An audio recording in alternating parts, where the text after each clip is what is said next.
Good morning and welcome to District of Lunenburg Municipal Council meeting. It's Tuesday, March 24th, 9 a.m.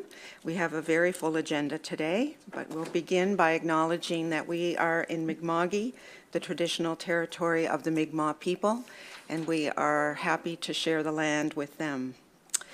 Are there any announcements, acknowledgements, or recognitions from council members? That's unusual. We'll move on to an opportunity for public input. This is a time where we allow any residents from our municipality to participate in our meeting. We ask that all statements I should start by saying, is there anyone today that would like to speak? No, I'm not seeing anyone jumping up, but we'll just remind people that we do allow an opportunity at the beginning of our meeting for public input. It is an opportunity to bring concerns and comments to council and questions that residents may have about the work that we're doing or issues that they are concerned about. And we encourage public participation and at all our meetings. So we will move on to approval of our agenda, and I think we have a couple of changes to make, and I'll ask our CAO to suggest those. Thank you, Mayor. So we're requesting to remove one item, and that is 11.2.1, scaling up nonprofit energy retrofits, a net zero approach to revitalizing community halls. We have to get additional information from the organization that's running that program, and we expect to be back in council in April on that matter.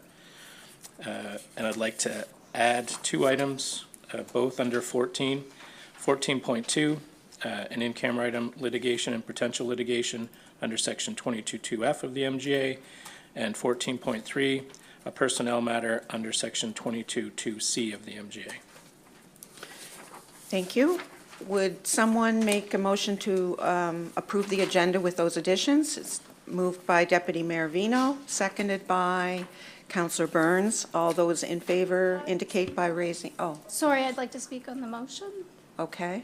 Or for clarification, what more information do we need on the retrofit agenda item? There's recently an indication from the program coordinator that they want us to enter into an MOU, and we don't have any information on the MOU, the substance of the MOU, the contents, so we're not able to move forward on the item until we get more particulars about what agreement they need us to enter into. So that's going to take some time to get together and bring back. Okay, thank you. We have a motion on the floor. All those in favor signify by raising their hands. Motion is carried unanimously. Thank you. We have minutes from March 10th meeting. Is there any errors or omissions or corrections that need to be made on those minutes? Not seeing any. We'll approve those minutes as circulated. And I know there is some business arising from minutes from a previous meeting, and we'll ask our Deputy CAO to comment on those.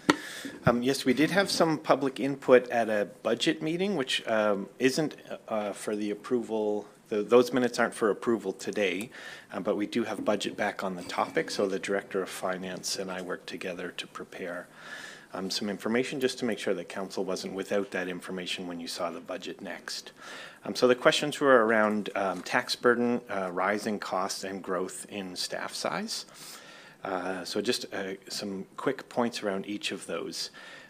So first on tax burden, because there hasn't been a residential tax increase in over a decade, any increase in taxes actually paid by residents comes from the growth in assessment.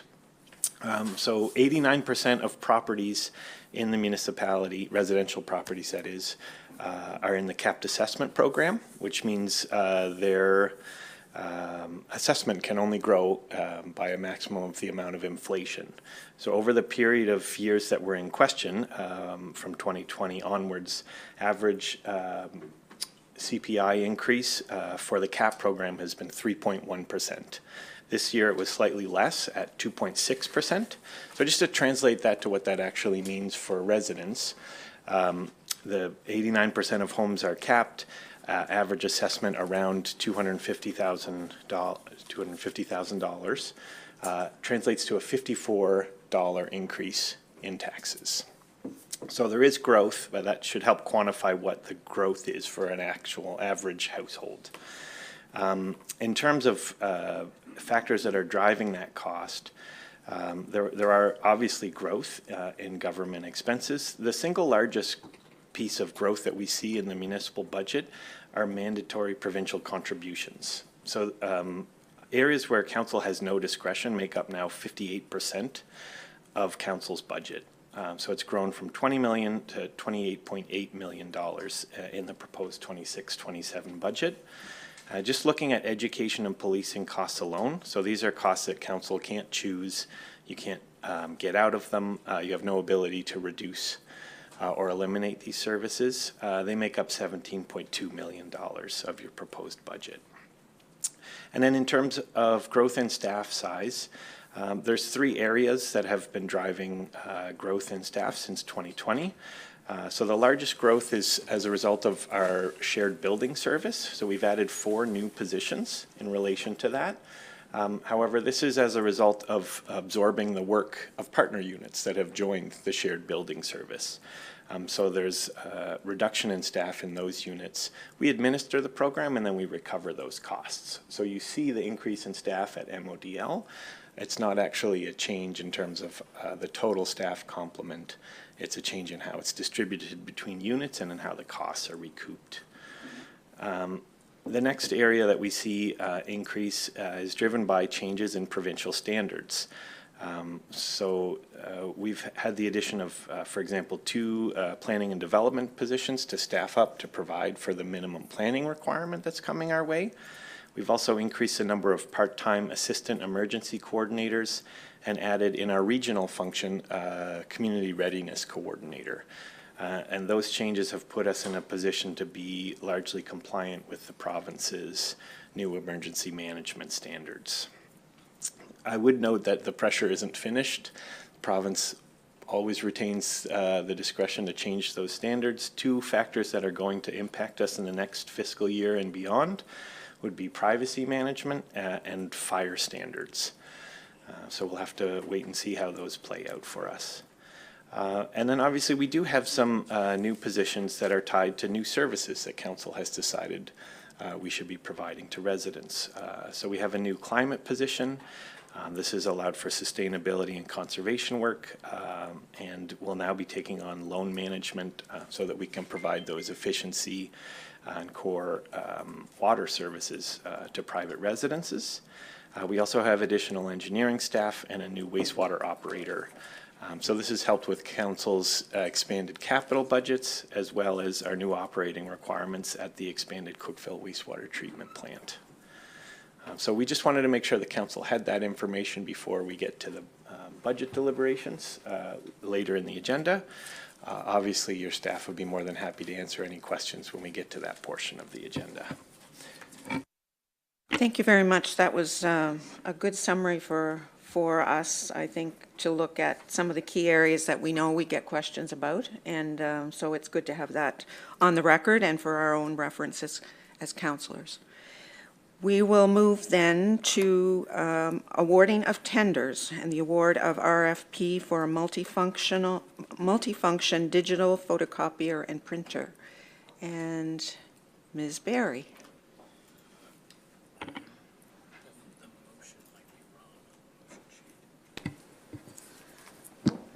Hello. So award of RFP 2025-01-406, multifunction digital photocopiers and printers. The District of Lunenburg currently leases 3 multifunction photocopier printers. That term has expired and a new contract is required. The new requirements for the copiers include high-speed printing, copying in both black and white and color, OCR capabilities for scanning to create searchable documents, secure encryption, fax capabilities, password-protected printing for confidential print jobs, and machine toner printing and monitoring to minimize downtime. So there were 6 respondents to the request for proposal. The scoring categories were based on responsiveness, references, technical approach and quality, accessibility, and price. Within the technical approach and quality, 5 points were deducted from the total possible score if there is no local technician. Points were awarded based on how well the proposal outlined, how the proposed equipment met the requirements as outlined in the RFP. We had asked for pricing to be quoted on 36, 48, and 60-month lease terms, and as per modal policy 033, purchasing and tendering policy, a 5% price preference was applied to the quoted price of any business meeting the local definition. So that was applied to Eastern Office Supplies as the only local proponent. Cost points were allocated relative to the lowest price and points deducted on a prorated basis of the cost spread. Quote pricing is based on the monthly lease payment, per copy, fees, and other applicable administrative fees. And all parts and labor are included in the copy service contract. So Workplace Essentials and Nova Imprint provided the strongest technical proposals. Among the benefits of the Workplace Essentials proposal were hand delivery and pickup of toners and cartridges. The displays, drivers, and software are the same across all 3 models, allowing for ease for both IT and office staff. Individual mail bins for staff print jobs, and same toner cartridges across all machines for increased efficiency, as well as no-cost technology upgrades, which allows for change if more suitable machines are introduced or if the technology needs of the District of Lunenburg change. Given the strength of the technical proposal and the lowest cost option, staff recommend the Workplace Essentials proposal. The annual budget for the photocopiers is $22,000, and this proposal fits within the annual budget. Under the Climate Change and Sustainability Initiative, the machines themselves are made out of 30% recycled plastic, and the empty toner cartridges are picked up for recycling. Toners are locked to ensure they are only replaced when empty, so to minimize toner waste. As well, 5 points were awarded for accessibility features, so the new copiers will have an app that allows people to utilize voice activation to support any employees with disabilities. And as an alternative, if a new contract is not signed, there is no longer any price guarantees on lease and maintenance costs. Therefore, a new lease should be signed to guarantee pricing and updating. Staff believe that Workplace Essentials understands the photocopying and printing needs of the District of Lunenburg and has provided the best overall technology and pricing package for the next 5 years. Okay, thank you for that. I'm just looking at the motion, and I think there may be an error in the motion. I'm not sure. It refers to $83,000. Ms. Wenzel, are you going to clarify that? Because I think the reference was to a monthly amount as opposed to what that 83,000 plus may represent. Yes, good morning, Your Worship and Council. So we did notice that the motion had a total there. That would be over the 5 years. We're not entirely sure. We do know for sure that it's $802.05 a month, and the copy contract itself with the ink and how much we print, that would vary. So as long as council's comfortable, that we're comfortable, it's within the $22,000 a year budget, I would not suggest putting an award with that total amount in it, because 22,000 times 60 months, or 22,000 a year over 5 years is not $84,000. No. So that's my recommendation. So your recommendation then is that we phrase it with the 22,000 budget reference, or what are you proposing? We should get the wording so that council can put this on the floor. I believe that you could do it with a $22,000 budget, you could do it with the monthly amount, or you could award to Workplace Essentials as per the contract. Okay. Which might be a little bit easier. I think that's easier, then we're not referring to numbers. Would someone put the motion on the floor, and then we can have a discussion on it and any clarification that's needed?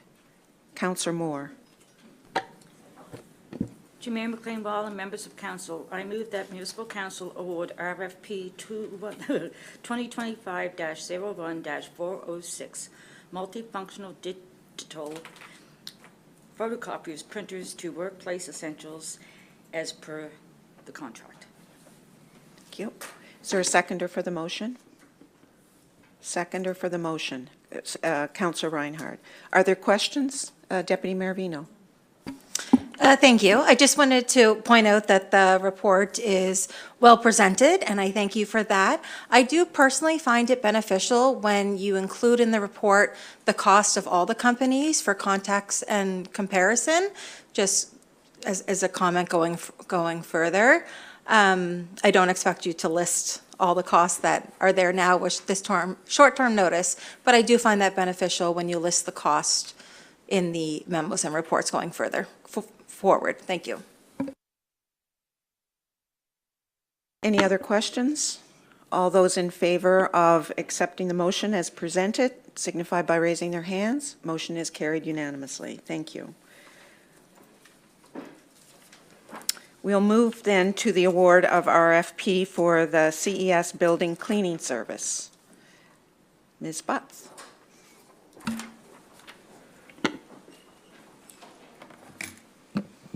Good morning and thank you. So the municipality is responsible for the provision of janitorial, cleaning, and custodial services for the municipal-owned building, otherwise known as the CES building at 417 Harold Wynot Road in Pine Grove. While managed by the municipality, the costs for the services are paid by the tenant who occupies the building. The current contract for the cleaning services expires on March 31st, so this RFP was posted to seek a proponent to commence services for the janitorial works of the building effective April 1st. So the RFP was posted on February 12th and closed on March 5th. There were 2 proposals that were received by the deadline. Only one of the 2 proposals that were submitted met the mandatory submission requirements and was further evaluated. So the proponent that was evaluated based on their submission was Inside Out Cleaning Services. Should be noted that Inside Out Cleaning Services does currently provide the cleaning services on the contract that expires on March 31st. So we evaluated their submission and they received full marks out of 100 for their proposal. And it should be noted that the cost for the works are under the annual operating budget that's listed, and we're receiving better rates than we have in the past under this new contract. So both the tenant and the municipality are very pleased with the proposal and recommend awarding the cleaning services for the CES building to Inside Out Cleaning Services for the amount of $18,239.40, excluding HST. Someone propose the motion, please, and then we can have a discussion if there's questions. Councillor Brooks. To Mayor McLean, Weil, and members of council, I move that the Municipal Council award RFP 2025-01-405 CES Building Cleaning Services to Inside Out Cleaning Services Incorporated in the amount of up to $18,234, excluding HST. So I move. And seconded by Councillor Bell. Is there discussion on the motion? Deputy Mayor Vino. Thank you. I didn't see it in the memo. I just wanted to confirm the timeline. Is this for 1 year? That is correct. It is a 1-year contract with the option to extend for an additional year of services based on satisfaction of performance by both the municipality and the tenant. Of the tenant. Does it come back to council for that consideration, or does it stay with staff to just continue that 1 year? The way the RFP is written is that it forms part of the this RFP, so it is within the staff's purview to extend under this award. Thank you. Other questions? All those in favor signify by raising their hands. Motion is carried unanimously. We're moving to the award of RFP for renovations to Mark Parks facility.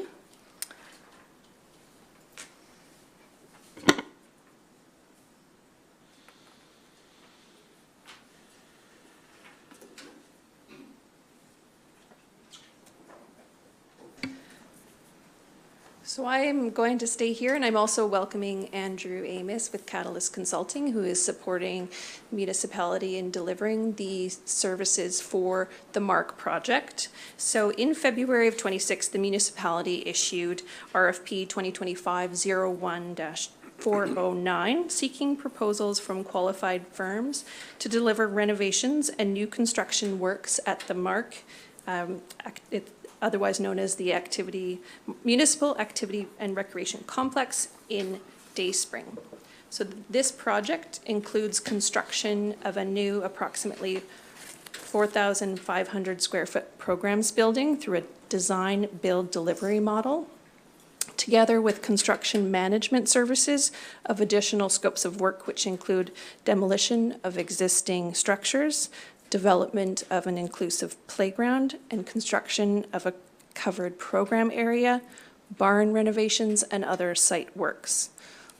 All works are to be substantially completed by November of 2026. 5 proposals were received and evaluated by a committee in accordance with the qualitative and quantitative criteria established in the RFP. So I'm going to turn it over to Andrew now to walk through that criteria and the evaluation of the submissions that we received for this RFP. Morning, Mayor. Morning, Council. Morning, councillors that I've seen many years ago. Good to see you again. Yes, thank you, Maria. So we put out an RFP, and as she noted, it had both qualitative and quantitative criteria.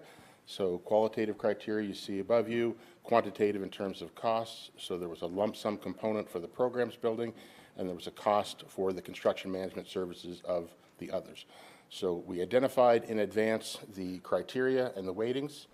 And in addition, we highlighted any preferences which would be given. For example, if the proponent had significant experience, in-house ability to deliver modular or panelized construction for the benefit of schedule, and any firms that had significant experience in delivery of playground structures, as the accessible playground forms a major part of this contract. We also identified what they should list as their comparable experience, what projects, and the rationale for why it would be considered a comparable project. And also we asked for a project schedule, including a breakdown of all items on the critical path, as again, one of the key criteria is we wanted to have the building substantially complete by the end of October/November. So as noted, there was 5 firms which submitted proposals. Again, these are proposals and not tenders, so there's a qualitative component to evaluate and a quantitative. On the qualitative side, there was a evaluation committee made up internally of MODL staff plus myself, who rated each proponent and identified the rationale for the scoring. So you see the scoring there of each of the firms and why they scored as well or as poorly as they did on each criteria. That went for the project proponent, the relevant experience and projects they submitted, their schedule that they put forward, and then obviously we also looked at the lump sum costing, and that was awarded. Lowest cost received all the points, proportionally therefore for the balance of them, how far they varied from that lowest cost. Important to note, and kind of interesting to note, that the top 3 submissions you see there, which were just listed alphabetically, but we had 3 submissions from 3 very qualified firms that all came within a couple of % of each other, from the low of $2,090,000 to a high of $2,175. Is a very, very tight spread, which also happened to match the pre-tender estimate that I had developed prior to the RFP going out. So there was great consensus as to what the right costing was, and we had 2 outliers. We had one higher and we had one lower, but we had consensus scoring and costing in that middle band. We also evaluated the construction management cost scoring, and again, allocated points accordingly. And we sum all the qualitative and quantitative scores to come up with a total score. So based on the evaluation, based on experience of the firm, comparable projects, schedule, their lump sum cost, and their CM cost, the highest ranked proponent was Bearcan at 86.7 points, and you see the other 4 accordingly based on what they submitted. So key discussion points in our recommendations to award. Again, this was an RFP and not a tender, so it included both qualitative and quantitative. It wasn't lowest cost gets it, as it would be potentially in a tender. The RFP evaluation was based on disclosed criteria, and it was evaluated accordingly, which is key. Requirements and preferences were disclosed in advance, so proponents knew what they should focus on in their submissions in order to score the most points. The top-ranked proponent, Bearcan, intends to use all local subcontractors, So the only come from away would be their actual superintendent on site. All of the roofing contractors, civil contractors, paving contractors, window contractors, flooring, painting will all be done through local forces. One of the key reasons the top-ranked proponents scored as well as they did is they have direct control over one of the key schedule elements on the critical path, which is the structure. They own their own panelized wall and truss facility, so they can put us on their production schedule, whereas others rely on third-party vendors for the structure. The top-ranked proponents' costs were exactly in line with the budget, and as well, as I noted, we had 3 proponents that priced the project within 4% of each other. These reflect the true cost of the works. Again, we didn't go out with a set of drawings that they were to bid on. We went out with qualitative criteria, and they had to determine what the cost to construct that qualitative building would be. 3 of them came in within 4% of each other. So we feel very confident that that is the appropriate price for the job. Next steps and options, recommend award to Bearcan with a total project expenditure to not exceed $4 million. We still have a bit of work to do on the playground placement, and I have a few slides, sorry, that I'll show you in a second on where that could go. We're looking, based on award, concurrence to award, we would meet with the top-ranked proponent shortly to finalize some outstanding items. Then we would finalize their pricing and award the design-build component. And then we would look at a tender strategy for demolitions. We have 2 large structures to demolish on that site, but there's also other demolitions going on concurrently in the municipality that may be beneficial to tie these demolitions into that larger to get an economy of scale to drive that cost down. So we're looking at that. Currently, what you see there is on the left, the blue rectangular structure is the new building. On the right, that blue is the accessible playground. That's where it's currently shown, but we think it may be operationally beneficial to relocate that from where it's shown now over to where the existing programs building is. So tear that down and relocate it there. It would keep kids from having to traverse that parking lot to get to other elements of the park and keep it in close proximity to the washrooms and the programs, the new programs building. So we're looking at how we can do that within the budget we have. How we would do this is we would probably tear down that existing programs building, and staff and storage would stay in the existing admin building, which is underneath on that picture. It's underneath the playground structure. We would install a new septic field that would service that existing building. We would tie into that so they can continue operating there, build the new building, and when that's ready, relocate staff to the new building and tie that building into the septic field we just constructed. And then once the new building is complete, we would tear down that existing admin building that's there and leave the site. So I think that's it. So, yeah, any questions, concerns, comments? Thank you, Mr. Amos. I'm not going to ask that we put the motion on the floor because I think there's probably questions and clarification that our councillors may want to get before we actually agree on who should do the work and move with the RFP. So I'll open it up for questions and comments and anything people need clarification on. Deputy Mayor Vino. Thank you. So at the Mark year-round, we have Parks Crew. How does their area and what they need intertwine with the renovations? If you could just speak to that. And I bring that up because I'm thinking forward and knowing that we're continuing to invest in parks, and are we building for growth, not currently what's there now? Yeah, very good question. So in the new building, that 4,500 square foot building, we have allocated space for park staff in terms of dedicated office space for the manager, some shared workstations. We have 2 large programs rooms, one of which included the kitchenette. In addition, we have the maintenance staff have an office there, as well as a workshop area and storage area. So on the far right of the building, looking at it, that part of that wing is allocated for the maintenance staff for their workshop and some storage. There's an office for them, and then the balance is on the rec side. And yes, we've programmed in enough program space that there can be some growth. The biggest component that's underhoused and underserved is the storage component. So we've centralized that. We have a set of double doors that lead into it, and we're going to have all new shelving to better control and climate control and protect all of the various elements of flutter boards and volleyball nets and all the equipment they have, and a lot of it's costly equipment. That's all now been centrally located and secure. Councillor Smith. I have some residents who are very excited about an accessible playground. I was wondering if you could speak a little bit more about that aspect of the project.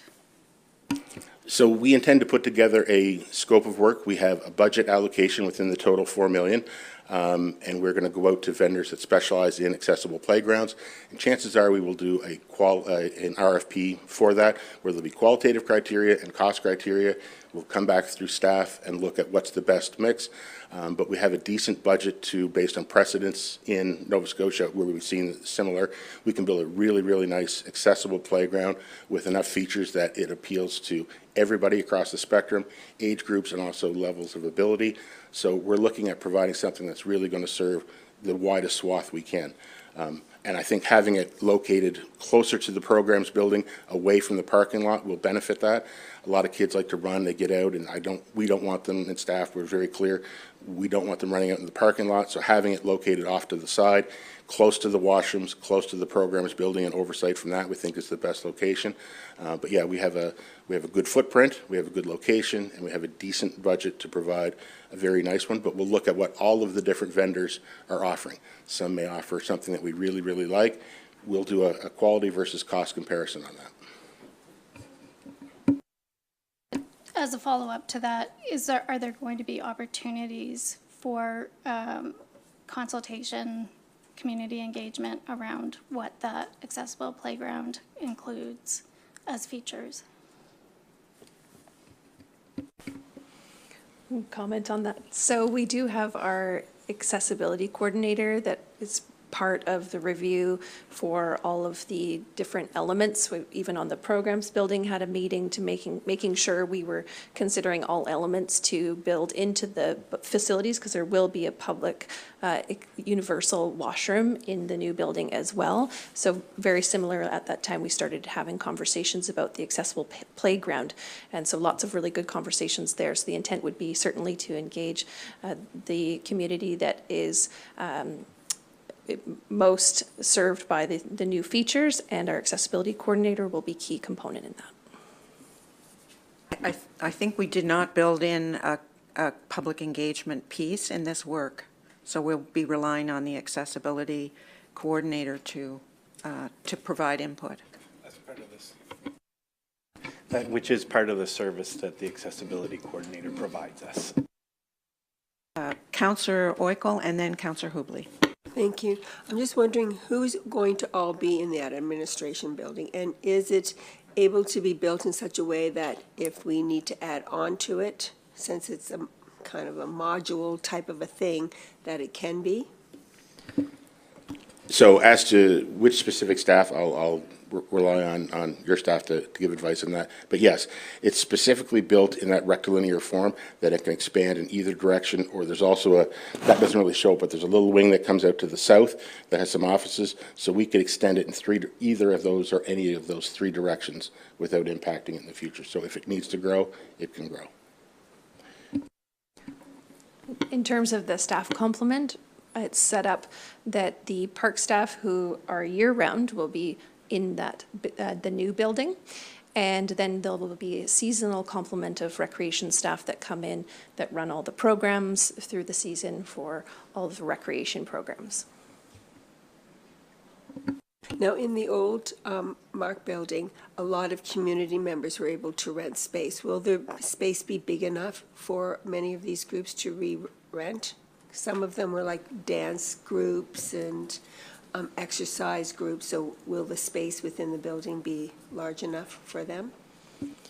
I cannot comment on the rental component, but I can say that there is a programming space that will be able to be used for recreation staff to run programs with the public, but I'm not certain on the answer to the rental of the space. I'm not sure if someone else could comment on that question. Yeah, we'll have our CAO speak to that. Yeah, so the rental space at the Mark hasn't been available since COVID. And so we intentionally didn't want to design anything at the Mark that would compete with the space that we're building next door, which is a rentable space, a rentable open space. So there's an ability to have programs operated out of this building. There may be limited ability to have rental use, but it's not intended for that purpose. So part of what we'll have to see as we move forward and move into operations is whether council wants us to look at making some of this space available. So I'm not sure, I think the north side of the building, the upper side of the building, has two larger open rooms, which primarily are going to serve programming space for our recreation staff for summer programming. That may be available in the winter, but that's something that we'll have to look at in the future. So it's a possibility, but we're not committing to it, and we haven't necessarily planned for that because we have programming space next door that is designed specifically for community use. Yes, I'm aware of what we have next door, but the Mark is farther away, and there is different groups that need different types of space. And so I would really encourage us to consider having enough space for other groups to be able to rent there as well as over here.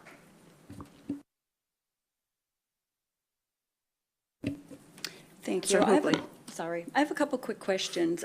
Did you say this would be completed by November of 2026? That is awesome. Does the rest of the park stay open during construction?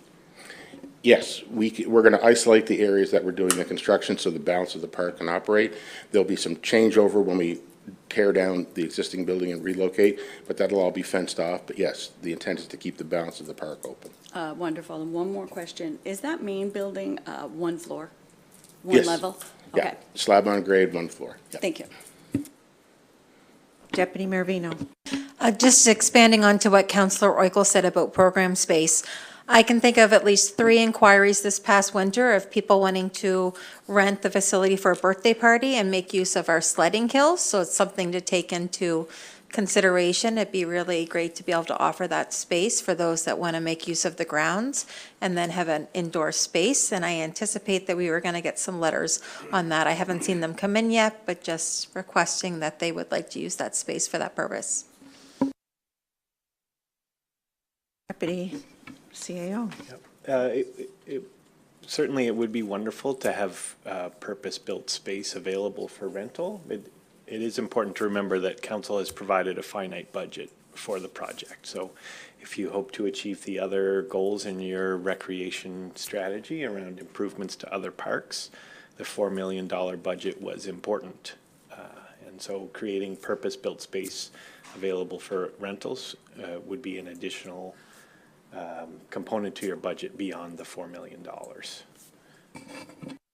We did have quite a discussion about this, I think, at our strategic planning session, and in trying to set priorities around what needed to happen in the various parks that we were developing, and we set that budget, and I think, as our Deputy CAO has outlined, any of these things, as we speak, it sounds simple to do, but when you start to make some adjustments based on what we have set aside for budget, it does have budget implications. And I think the other thing we need to remember is that we really are focusing on trying to have our new well-tide our space in the well-tide building be generally used by the community, and we don't want to undermine how that may work for supporting community groups.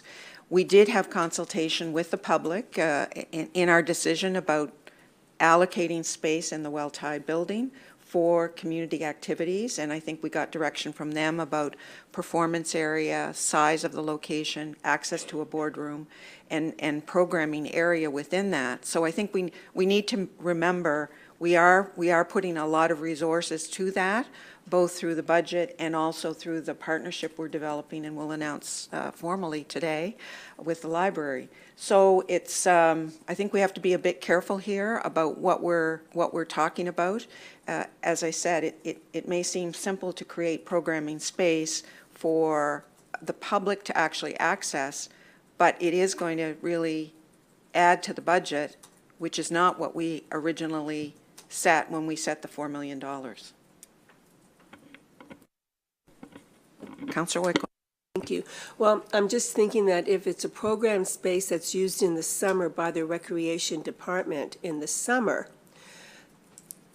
and it's specifically the summer, then it is available in the winter to have, as Deputy Mayor Vino said, for possible rent, not adding any bigger size to the building, because obviously it's big enough to house quite a number of children, because we do get quite a number of children who are involved in our programs in the summer at the Mark. So I'm just, I wasn't talking about adding on. I was talking about making just a room bigger or sliding doors to walls like this to make a room even bigger between two rooms, right? I'm sure we can do things like that and not add on to the price. And that's what we'll keep in mind. I think the multifunctionality of a building is really important, whether it be for our staff or for programming, and clearly summer programming does need that multifunctionality. There do become issues then from an operational point of view in winter when we don't necessarily have staff on site, but those are considerations for later in terms of what we may consider we want to do. But I think the multifunctionality of the building for as much programming opportunities as can be created within the budget we have is what I think what we're saying at this point. Those directions on operational costs later will be for another day and another budget. Councillor Burns. Thank you. I'm going to change this up just a little bit. My question and my follow-up to that is going to be, I see on here there's the fence around the playground. Is that correct? Are we looking at that there'll be a fence around it? I think that's such a wonderful thing, the amount of folks taking their kids, predominantly moms, but folks taking their kids to playgrounds where there isn't a fence. The number one thing I hear is, can we get a fence? It's wonderful, and I think that just in general, as we're looking at play structures and other things, as we rejuvenate parks infrastructure, having more of these play structures with some fencing around them makes a big difference in how people are able to utilize them, so thank you. And just on that point, even though we're going to relocate it, we're still going to continue the fence. As it was shown there was a fence not only around the playground, but also delineating the walkway from the parking lot, so that even if you were going down the walkway, you couldn't bolt across.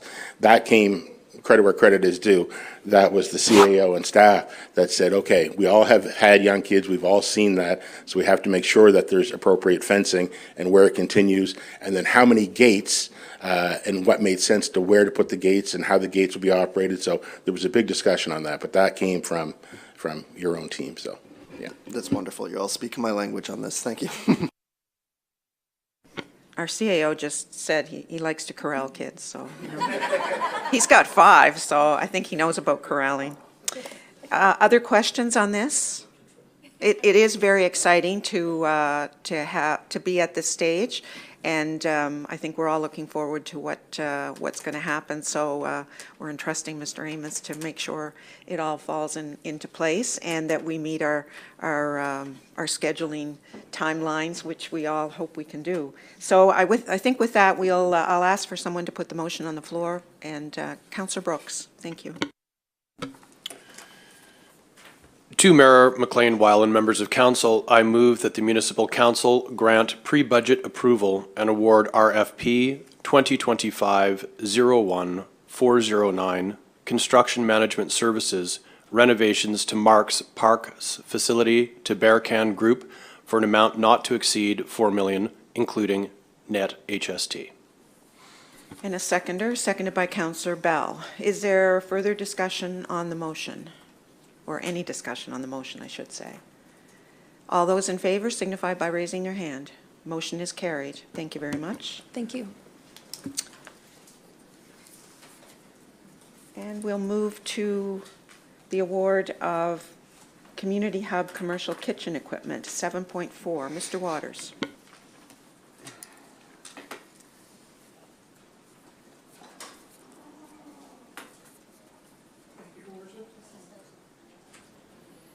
It's on now? Okay. Thank you, Your Worship and Council. It's not normally I gotta raise a desk. So I have actually two memos. The first one is for the Community Hub Commercial Kitchen Equipment. We are using Kinetic GPO. It's a new service. It's quite similar to Provincial Standing Offer, but it's a new program that we are a member of. So we're using Kinetic GPO vendor number 11305 in order to facilitate this purchase. Kinetic is a group purchasing organization. We actually had a meeting with them last week with staff to review what they do, and they have a 2-year contract with us in order to facilitate these type of purchases. Early in the year, we had WSP do a plan layout for the commercial kitchen with the required equipment in there. They provided that plan for us. We submitted the plan to Russell Hendricks for quote on the commercial kitchen equipment. It came back at $210,653.28.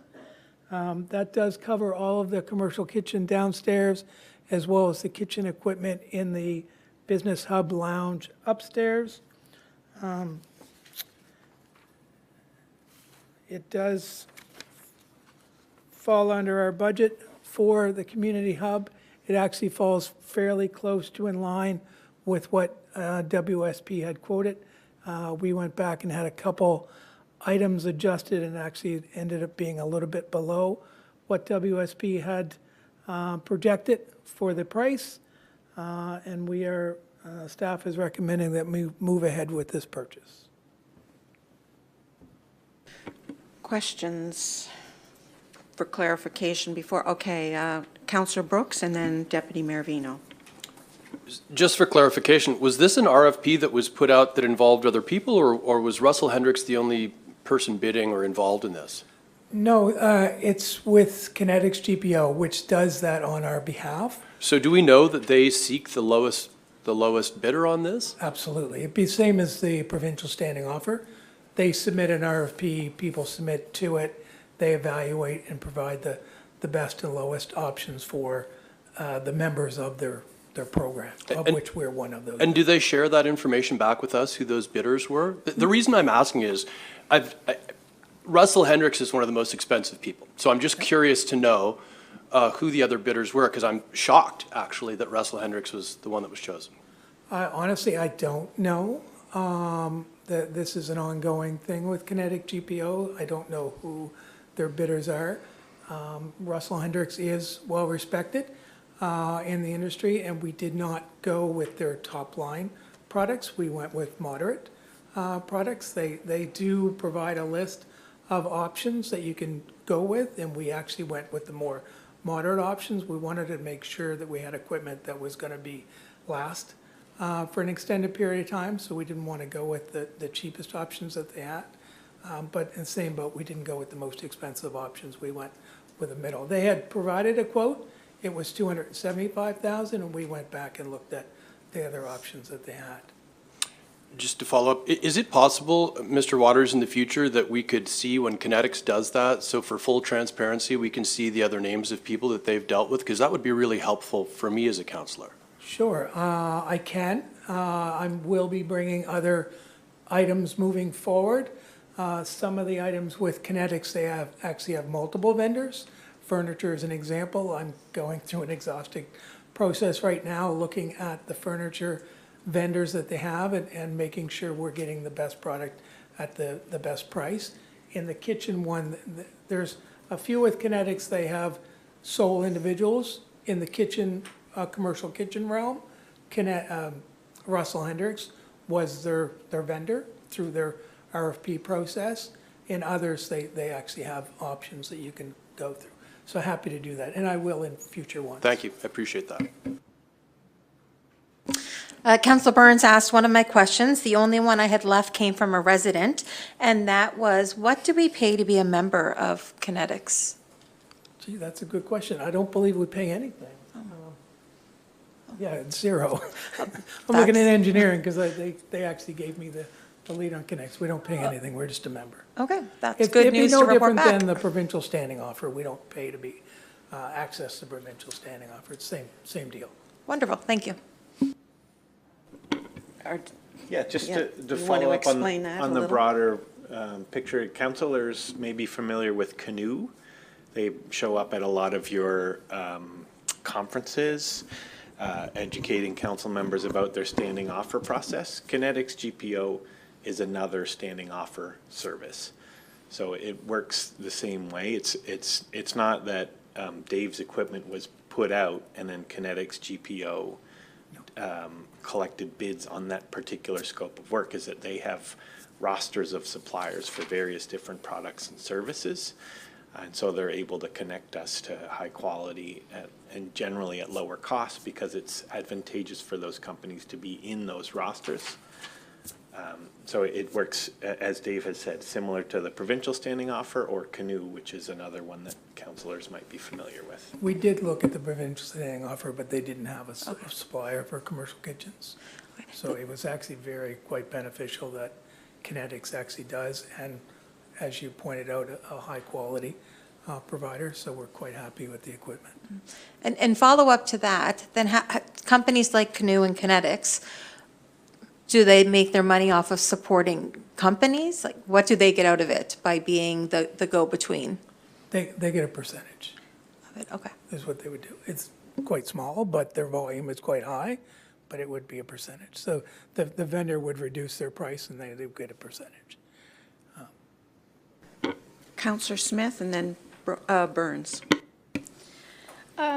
Similar to my question around the playground, as far as who will be using this commercial kitchen, was it anticipated who's going to be using it and what equipment would be needed and then chosen to design the kitchen?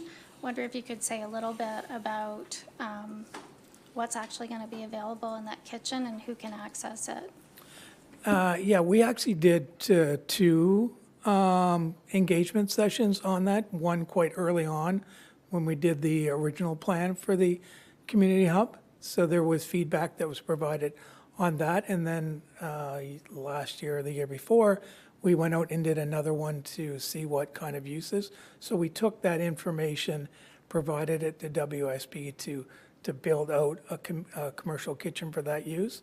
Once there's an announcement made later today, that group will assist us with seeking uses for that. We have a fairly exhaustive idea and list of what uses, but we're going to use the benefits of the announcement later today to focus that a little bit more. The intent is multiple from an education standpoint, from a food safety standpoint, from a private sector standpoint, from a not-for-profit. There are a number of options and uses. I've been receiving emails from various folks asking about it and asking if it can be used. So it was set up to provide multiple functions for various groups to use. I hope that helps your question. Yeah, and just to be clear, it'll be like a licensed commercial kitchen that Yes. that people who need that to prepare certain products will be able to book. You know. Correct. Yeah. Okay. Thank you. Councillor Burns.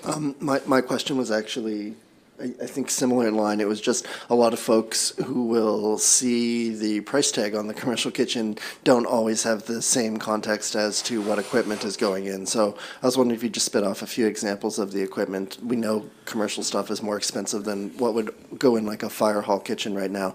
But just a few examples of the equipment so people can hold on to it. To be fair, yes, it is higher grade, higher quality equipment. It's not your typical fridge or stove. And there's no deep fryers in this. So there are things like there's two double fridges, there's two double freezers. It's all stainless steel. There's large scale mixers, there's large scale kettles. There's storage units. There is, and I can't pronounce the name of it, but there is an oven that is used that does not provide fumes. It allows for multiple uses, and it's got up to 3,000 recipes that you can look at. Trying to think of some of the other equipment in there, but also the oven, or there's two burners, induction burners that can be used. There's the refrigerator upstairs, the microwave upstairs, the dishwasher upstairs. There's a very large, you have to have a dishwasher downstairs with 3 sinks. So there's a very large, I'd say industrial, but typically what you would see in a restaurant, dishwasher with 3 sinks. There's a lot of items to this, but we did review the layout before. I'm happy to send that. I apologize I didn't bring it, but happy to send it if needed. I was just going to quickly say thank you. That does answer my question, and I'll be asking a very similar question on the next proposal as well. Thank you. No problem. Councillor Oikle. I have quite a number of people that have also reached out to me and are very excited about having the commercial kitchen. One thing you didn't mention is a table. Is it going to be a big stainless steel table? It's all stainless steel. Yeah, It but has the to table, be. but there will be a table. Yeah, there's a center. Yeah. It's not really a center console because it's a number of units that are put together, like sandwich making units, but it all has to be stainless steel, so it's all stainless steel. I think we're ready to put the motion on the floor. If someone would do that, I'd appreciate it. Thank you. To Mayor McLean-Weil and members of council, I move that municipal council utilize the standing offer provision under policy 033, procurement and tendering, award the commercial kitchen and business hub lounge equipment list to Russell Hendricks in the amount of $210,653.28, excluding HST, and I so move. And a seconder for the motion. Seconded by Councillor Smith. Further discussion on the motion. All those in favor signify by raising their hand. Motion is carried unanimously. We'll move then to the second piece, or the second award for the community hub, which is audiovisual requirements. Mr. Waters. Thank you again, Your Worship and Council. I won't go through the same preamble about Kinetics. We are actually using Kinetics GPO again on this one. This particular memo is a little bit different because we actually have 2 quotes. One from Beckman Vidcom, who actually did a layout plan for the building that looked at the event space, so the AV equipment and requirements in the event space in order to do events, either education events or music events or different things in the event space, as well as the large boardroom. The large boardroom was designed as what's called a Teams room, so it's a little bit easier to operate because we have multiple users that will come to the space. So we wanted something that was easier for the users to use and would facilitate a 16-person boardroom, as well as the memo says large, but it's actually a smaller boardroom upstairs in the business hub. That would be the same thing. It would be a Teams room up there to make it easier for the multiple users that are in there. You will see in the quote, there were 2 quotes that we got back, one from Kinetics GPO and one under the provincial standing offer. Backman was $106,098.18. CDW was $96,489.63. We went with CDW. The equipment was actually slightly higher quality equipment at a lower price, so we were quite happy with that. It actually also came with, and I'm sorry, I'm not an expert in this stuff, but what's called Dante, which, if you ask me what that is, I have no idea.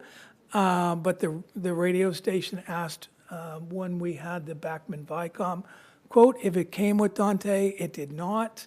They were a little disappointed, but they felt they could make do to run events in the event space.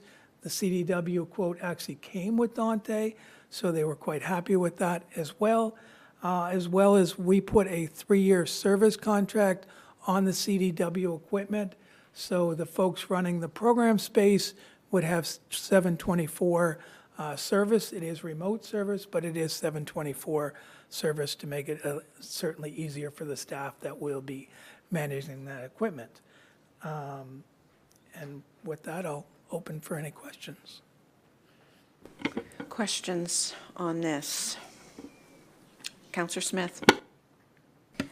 Just noting that, under our lenses, the inclusion, diversity, equity, and accessibility, there isn't anything listed, but audiovisual equipment, I would think, has a large accessibility component to be considered.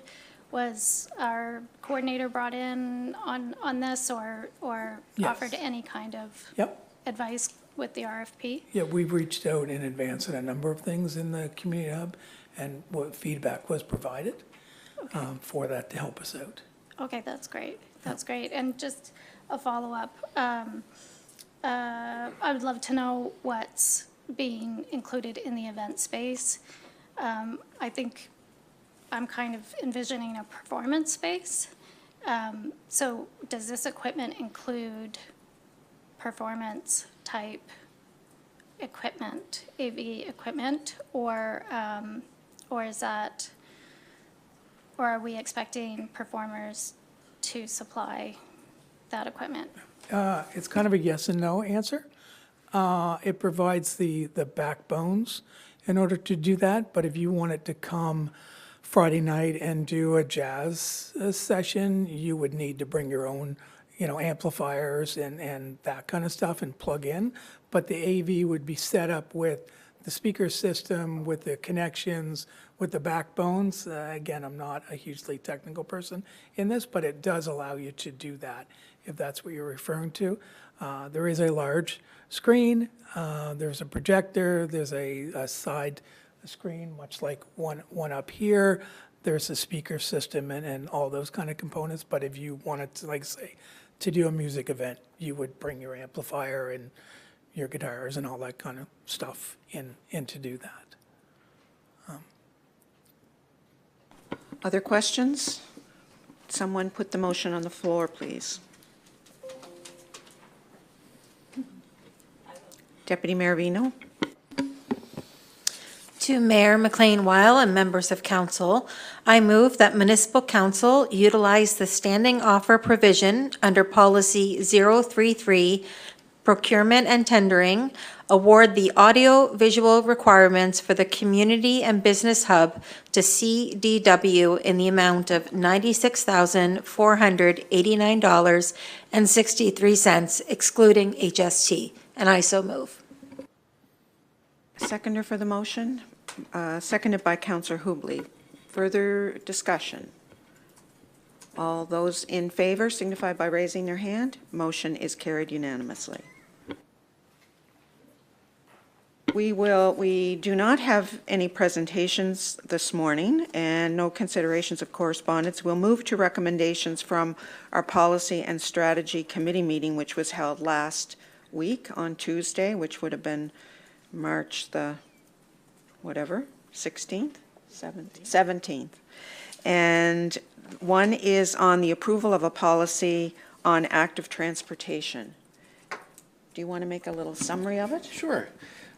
So council had received a draft active transportation strategy, but had concerns about some of the more ambitious elements of that plan and wasn't in a position to approve it.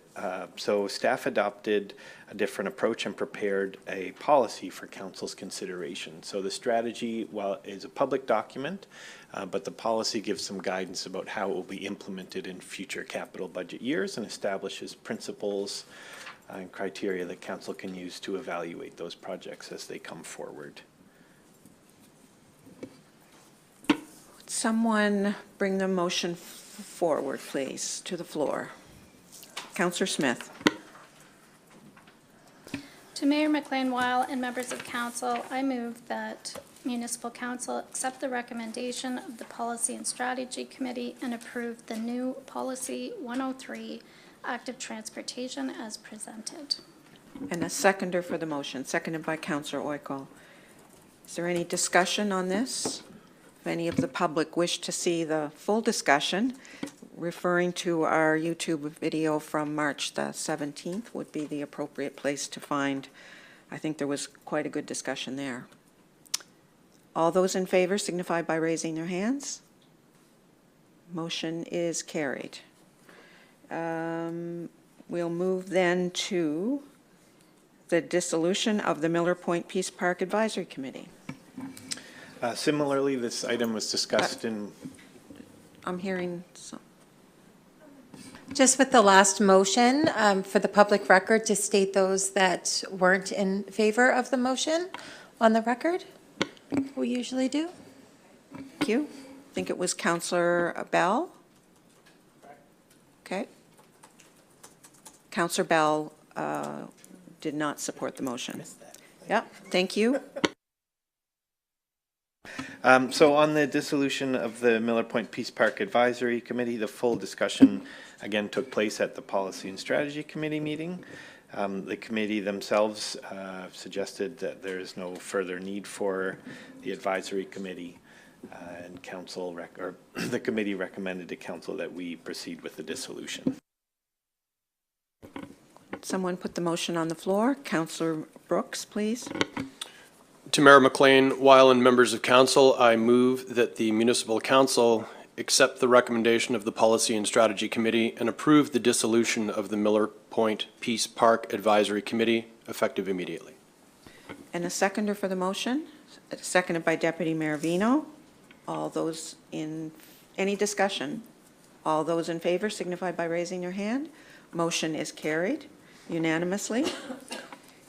And the final item referred from the Policy and Strategy Committee is a letter regarding to Fisheries and Oceans regarding the Blue Lantern shellfish proposal. I've declared a conflict of interest Yep. on this item. We'll ask Tom to speak to it. Thank you, Mayor. So council will recall we had a presentation from Micah, Mr. Demerick, on this item. We had invited the proponent to present. We didn't hear from him until after the meeting, but he did indicate that he appreciated the offer, but he was unable to attend, so that he didn't take advantage of the opportunity. The motion is to direct Municipal Council submit a letter to Fisheries and Oceans as part of the application process outlining the municipality's role and interest in protecting the islands and waterways for public use, and further that council encourage dialogue between Micah and the project proponent to explore alternative locations that would support coexistence and address the interests of all parties involved. Because of the timelines involved, we did it a little different than we normally would. We had on the Policy and Strategy agenda as an item for discussion the subject matter of the presentation that was given earlier in the meeting. The decision of Policy and Strategy, we relied upon to actually file the submission to the province to meet the March 20th deadline. We've put it here so that council can confirm its intention for us to do that, since Policy and Strategy generally isn't a final decision maker. But we have already put in the submission, which was prepared by our communications officer and reviewed by myself and the mayor. And it accurately outlined the position as reflected in the motion that you see before you.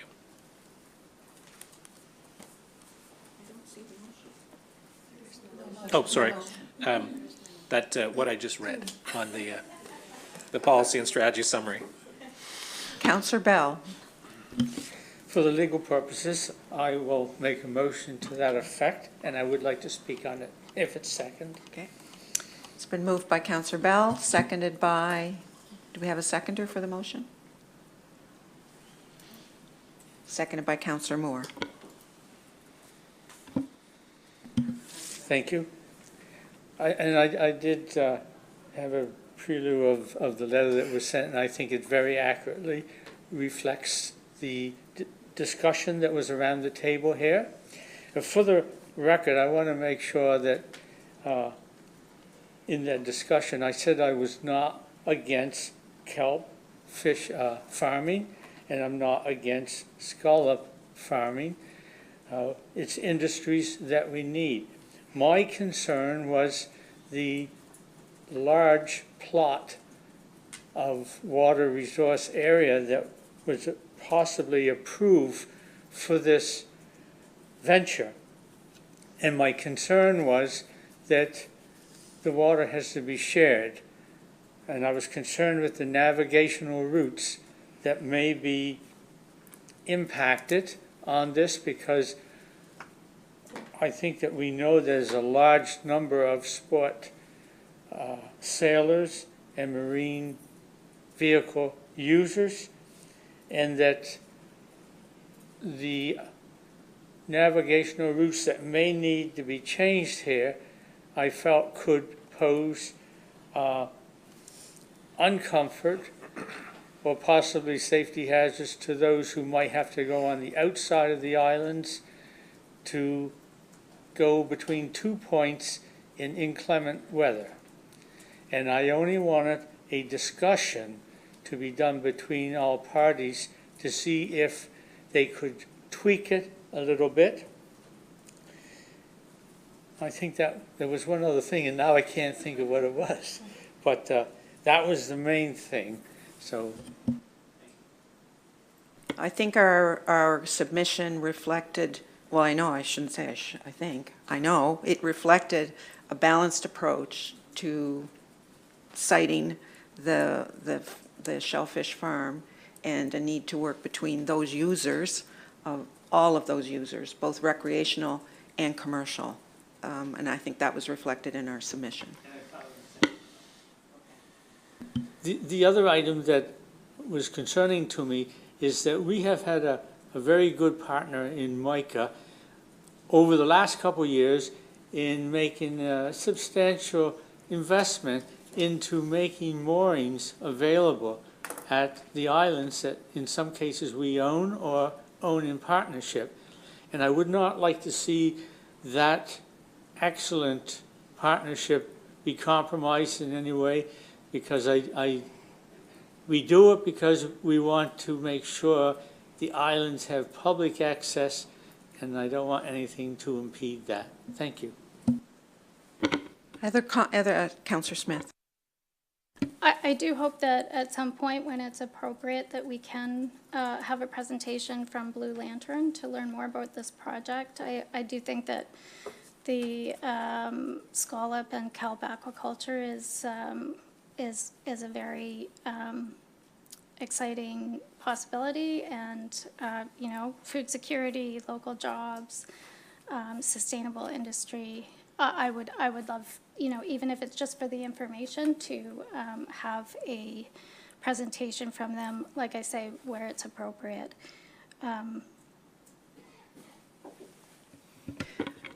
We have a motion on the floor. All those in favor signify by raising your hand. Motion is carried with two in opposition. Those opposed, Councillor Burns and Councillor Smith. We will move on to, maybe we will take a 10-minute break. 10 minutes, that means you're back at 10:24. because we still have a very big agenda.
We will reassemble and resume our meeting.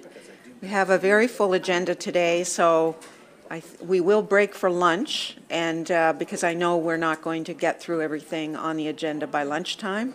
So I think that I'm just giving councillors a heads up that so we don't feel any surprises. As we get closer to lunchtime, we will break and come back and resume our agenda. At this point, we'll move to to staff reports, and we have a What We Heard report and presentation on land conservation strategy. I'm just going to keep going. Not sure who's presenting or not presenting. Yeah. You want to raise the platform? Oh. There's a little button. That's great. Okay, you hear me okay? Okay. Good morning, Council and Mayor, Executive Assistant, Deputy CAO, and Municipal Clerk. I'm really happy to be here today. Thank you for the invitation to speak. I'm just going to ask you just to move that mic a little bit. I Sure. think it's, yeah, that might be better. So we make sure we How get about good that? recording and that all Sure. the council can hear okay. Thank Yep, you. no problem. Is that a little better? I'll try to use my big voice. My name is Jennifer West, and I'm with the Clean Foundation. I'm very lucky to be the climate lead for Mahone Bay, Lunenburg, and the municipality of the District of Lunenburg. Today, I'll be telling you about the engagement campaign that we ran for Modal to support their land conservation program. Before I get to Modal's land conservation project, I want to tell you a little bit about Clean Foundation's Community Climate Capacity Program, also known as the CCC. The CCC provides a team of professionals to help municipalities with their climate plans, projects, policies, and programs. The CCC program started in 2024 and now supports 28 communities. There is a dedicated support by a climate lead staff person like myself, and the program also offers a municipal climate learning group, a website with resources and trainings, and we provide guidance for individual and joint grant applications. In the past 2 years, we have been part of over 380 events and workshops, and we have helped write 56 grant applications, and those have helped to secure over $13 million in grant funding for these communities. Land conservation emerged as a priority for residents in Modal in 2022 during the development of the Climate Action Plan. At that time, Council made a commitment to residents to increase protected lands from the current 4% to 20% by 2030. Last year, Clean helped Modal develop a policy that commits the district to this goal, and this year we are working to develop a strategy which will implement this policy. CBCL is the consultant hired to complete the strategy, and Clean led the public engagement campaign to support the strategy, and that's what I'm here to talk to you about today.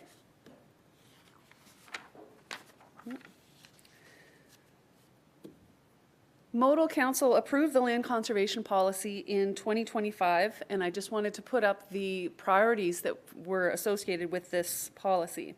Protection of biodiversity, enhancing resilience and reducing risk, protecting ecosystem services, and supporting social and community benefits. As part of the strategy being developed to support this policy, a tool is being created to help assess all of these priorities. And in October last year, Modal launched its public engagement campaign focused on the number 4 priority, social and community values. To bring people together to gather feedback on this priority, we reached out to residents using 3 methods. The first, we hosted in-person mapping sessions with large maps to get people talking and looking around the entire municipality. We launched an online survey to understand values and priorities and to collect comments and feedback. We also had an online interactive map where people could share values, priorities, and lived experiences. The mapping sessions were really fun, and I recognize a lot of you from having attended those sessions. We collected rich information from participants. We had 3 sessions, and this had the added result of having people talk very intimately about these 3 different areas. Participants moved around the map tables, and people looked for places that they knew and cared about and started talking about them or writing things down. We had sticky notes, but we also had different colored dots representing values like recreation, tourism, heritage, and hiking viewpoints. Residents were guided by clean staff and modal staff. We wrote things down, asked questions, and got more details. We kept residents on track, and we kept them engaged. Modal staff were very important because of their local knowledge. Council also attended some of these sessions, and Council really enjoyed sharing their own knowledge and love for the municipality. They were excellent listeners and seemed to be pleased with how the sessions went. The online survey, we had a survey which was shared through the website, the newsletter, Facebook, Engage Modal, and your new shiny app.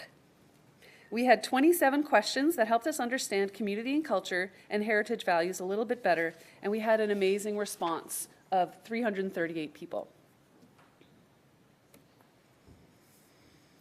Finally, we had an online map tool for people to use through the Engage Modal website. This tool received 135 comments and was helpful to reach people who didn't attend the in-person mapping sessions. The comments were excellent, and many were beautiful, thoughtful stories about their special places in Modal. So we were very happy with the way that people participated and with how many people participated in this campaign. And you can see that your staff team was really successful in ensuring this information through many channels, and the result was great conversation and feedback toward this initiative.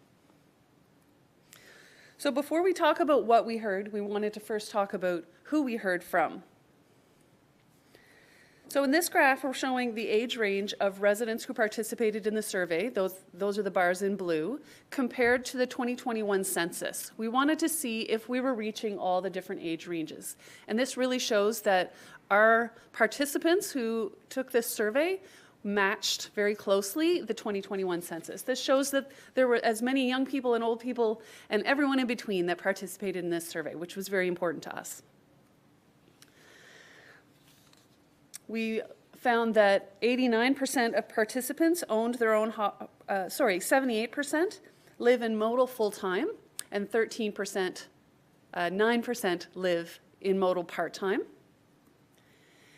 We found that 89% own their own house or property, and 6% rent. And we were very happy that people in every district participated in this campaign.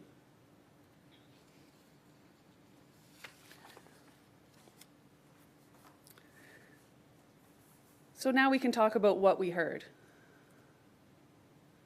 Was I missing a map here?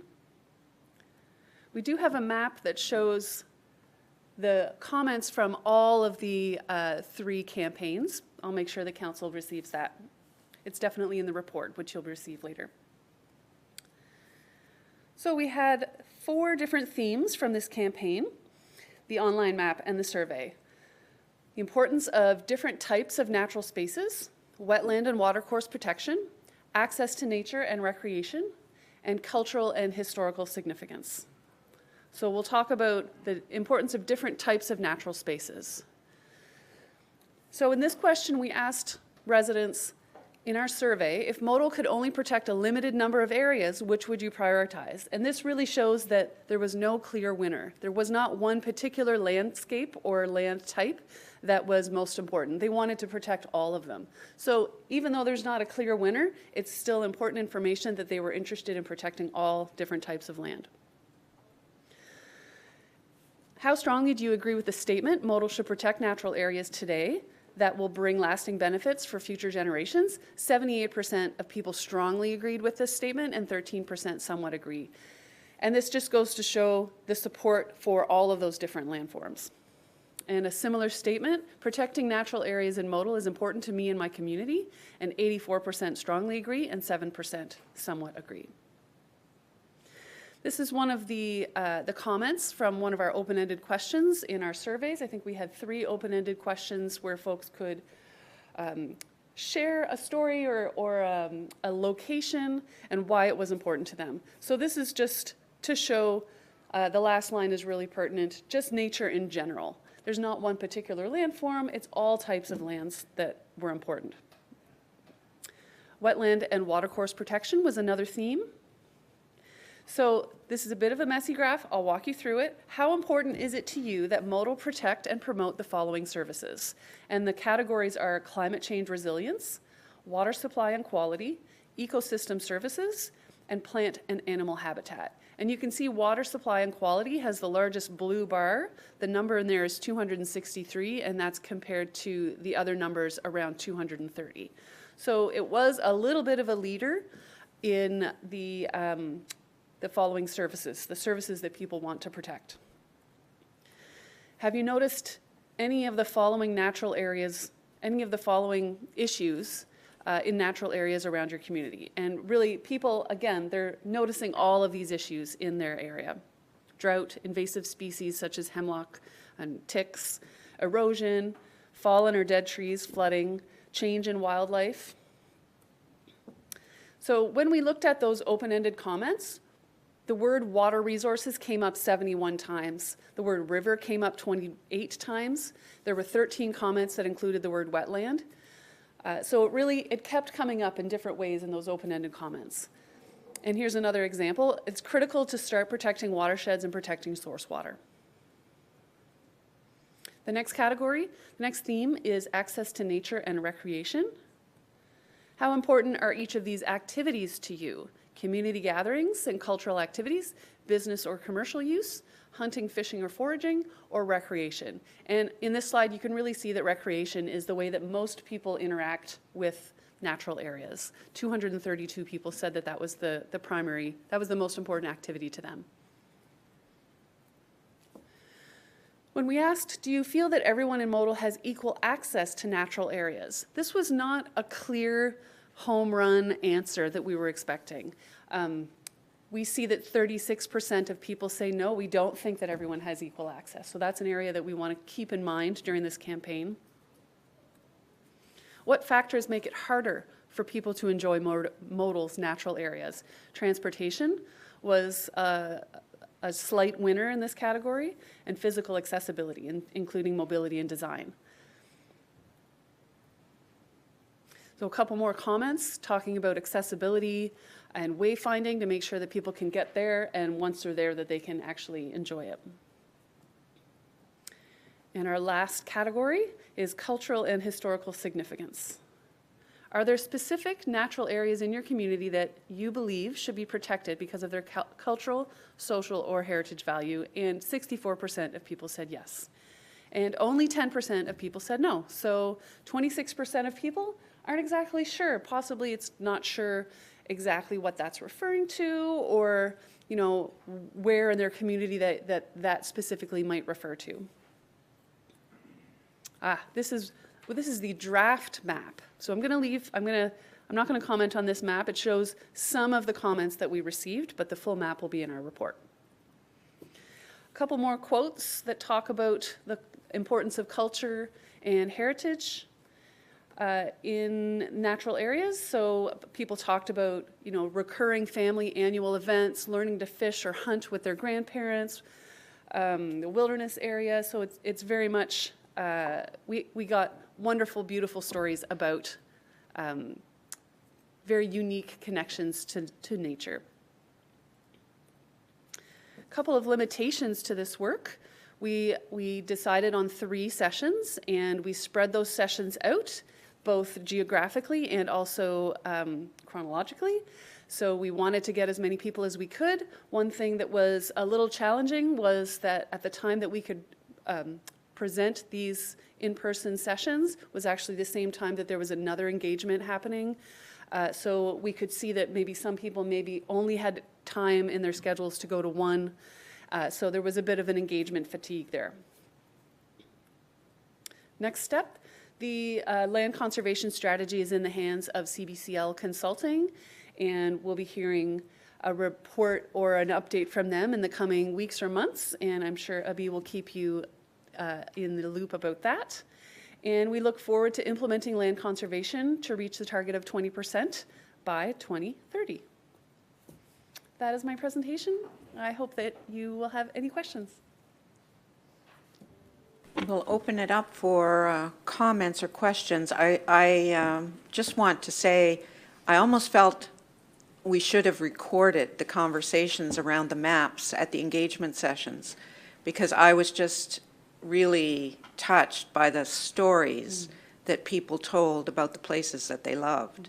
And it would have been lovely to have that as a recording for us, because there were older people that gave history that I didn't know, and I'm not surprised, but many of us wouldn't necessarily know. So anyway, it was, I think for the people that took part in those sessions, it was a very meaningful, like, people just went right for the maps and right for the stickers and were very engaged in the process. Yes. And without any hesitation, were quick to come forward with information. So anyway, questions? Councillor Smith. I just want to echo how lovely those sessions were, and I felt much the same, and it was really touching for me to bring my son to one of those sessions and to see him, pointing out fishing spots and talking with some older people in the community about their experience on the land. And I just want to point out that the art project that we approved is doing some of this capturing of stories about place at Indian Falls. So I'm really excited about what comes out about that, because I think one thing that's really clear is that conservation is about value of the land, and that includes culture and our experience of it. My question is around Indigenous consultation. Was that part of this particular piece, or is that separate? So the Clean Foundation was responsible for these sessions and the survey and the website, and CBCL took care of equity deserving groups and a technical experts. So they reached out and had different conversations. So that would be a wonderful question to ask them when they come to see you.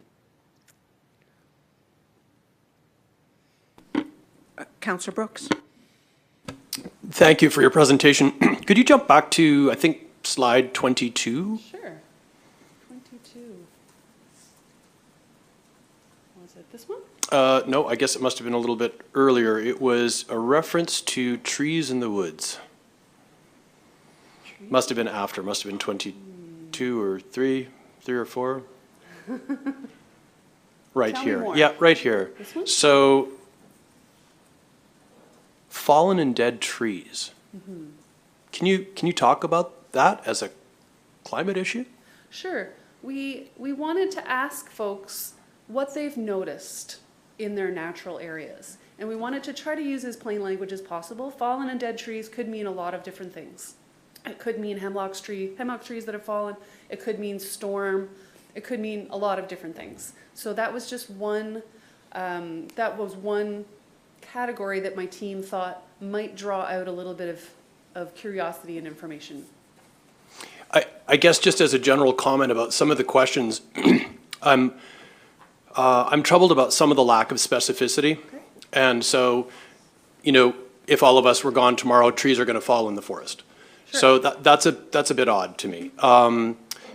I think that on some questions, some broader questions when you're talking about heritage and whatnot,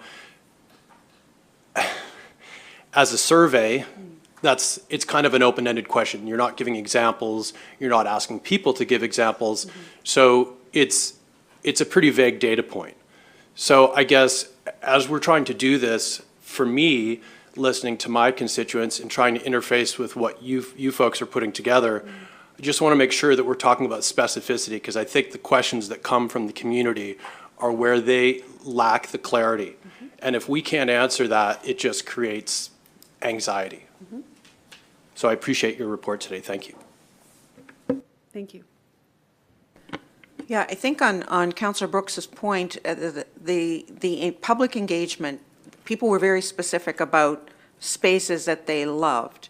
I think in this report it becomes generalized, but people did actually say, I love this lake or this beach or this forested area, or this is where I went fishing or hunting or whatever it might have been. So they were quite specific about that. So it may show up in the report, I'm not sure, but.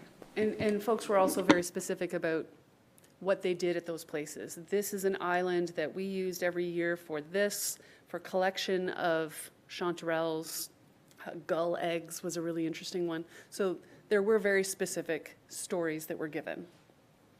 And I would say that this past week, there was a community of practice for the entire province, for all of the communities that are involved in this. And this was used as an example of a really rich and unique and human way of collecting information that's a little bit different than our usual check the boxes. And the entire community of practice audience was just so impressed with Modal's work on this and so interested in doing it in their own community. Thank you. Other questions on this? We know we're going to hear more. Abhi, are you going to comment more about that maybe on the timeline or, yeah? Certainly, and I also just to clarify, yes, so there are more details in the report itself. The map by mistake in the presentation is in the draft form, but the actual report has the full final version of the map where you would see the feedback that we received during the community engagements has been like all those locations are the specific locations that were pinpointed by the residents themselves, and sharing stories is like, hey, I used to go to that lake or those locations. So you have all those details in your what we heard report in the agenda package. In terms of timeline, so this report or the feedback received is going to feed back to the CBCL, who is in process of completing their strategy work.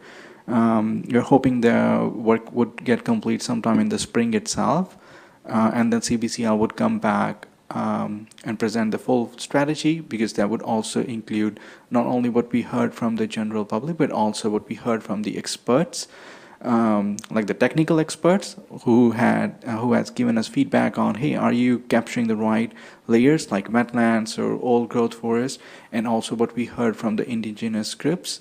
Equity deserving groups. So all of that will be captured together in when CBCL would present the strategy sometime in spring.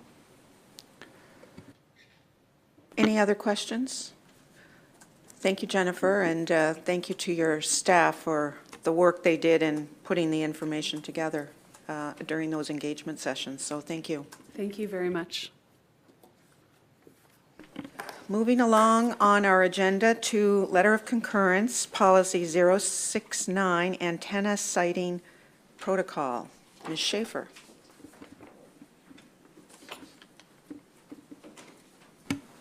Good morning, Mayor, members of council. In January, the municipality has received an information package from WSP Canada, who is an agent for Bell Mobility. They're proposing to install a tower, 75-meter freestanding tower in the New Germany area. This is a replacement tower for a property there's a tower on an adjacent property.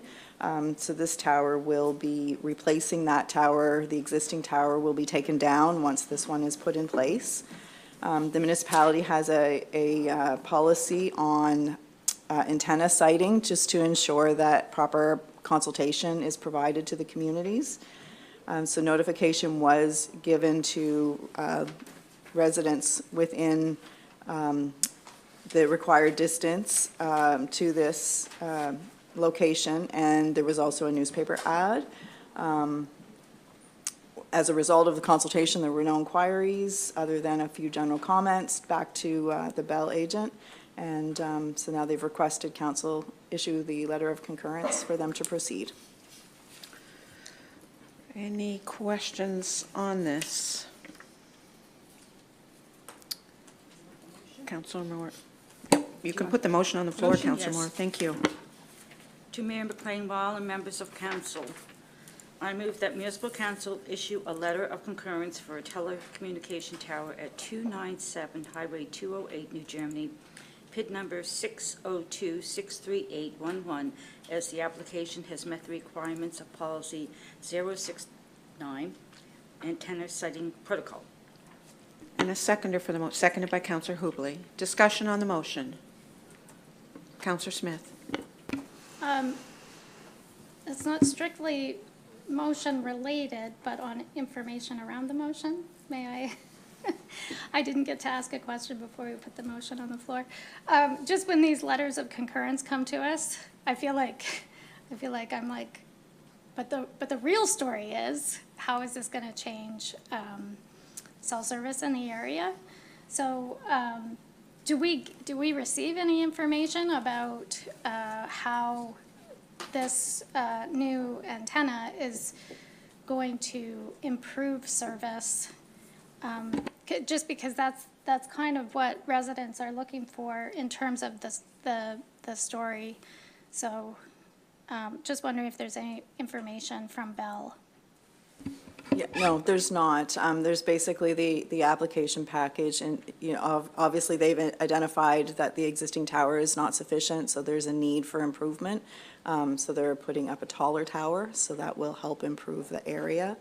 But those questions don't, or that kind of information doesn't come as part of the package. It's basically site location, the request that they're asking for, any of the federal approvals that they have, just to ensure that they meet our requirement for, it would be land use regulations, but we don't address it through zoning. So we just ensure that the notification is provided.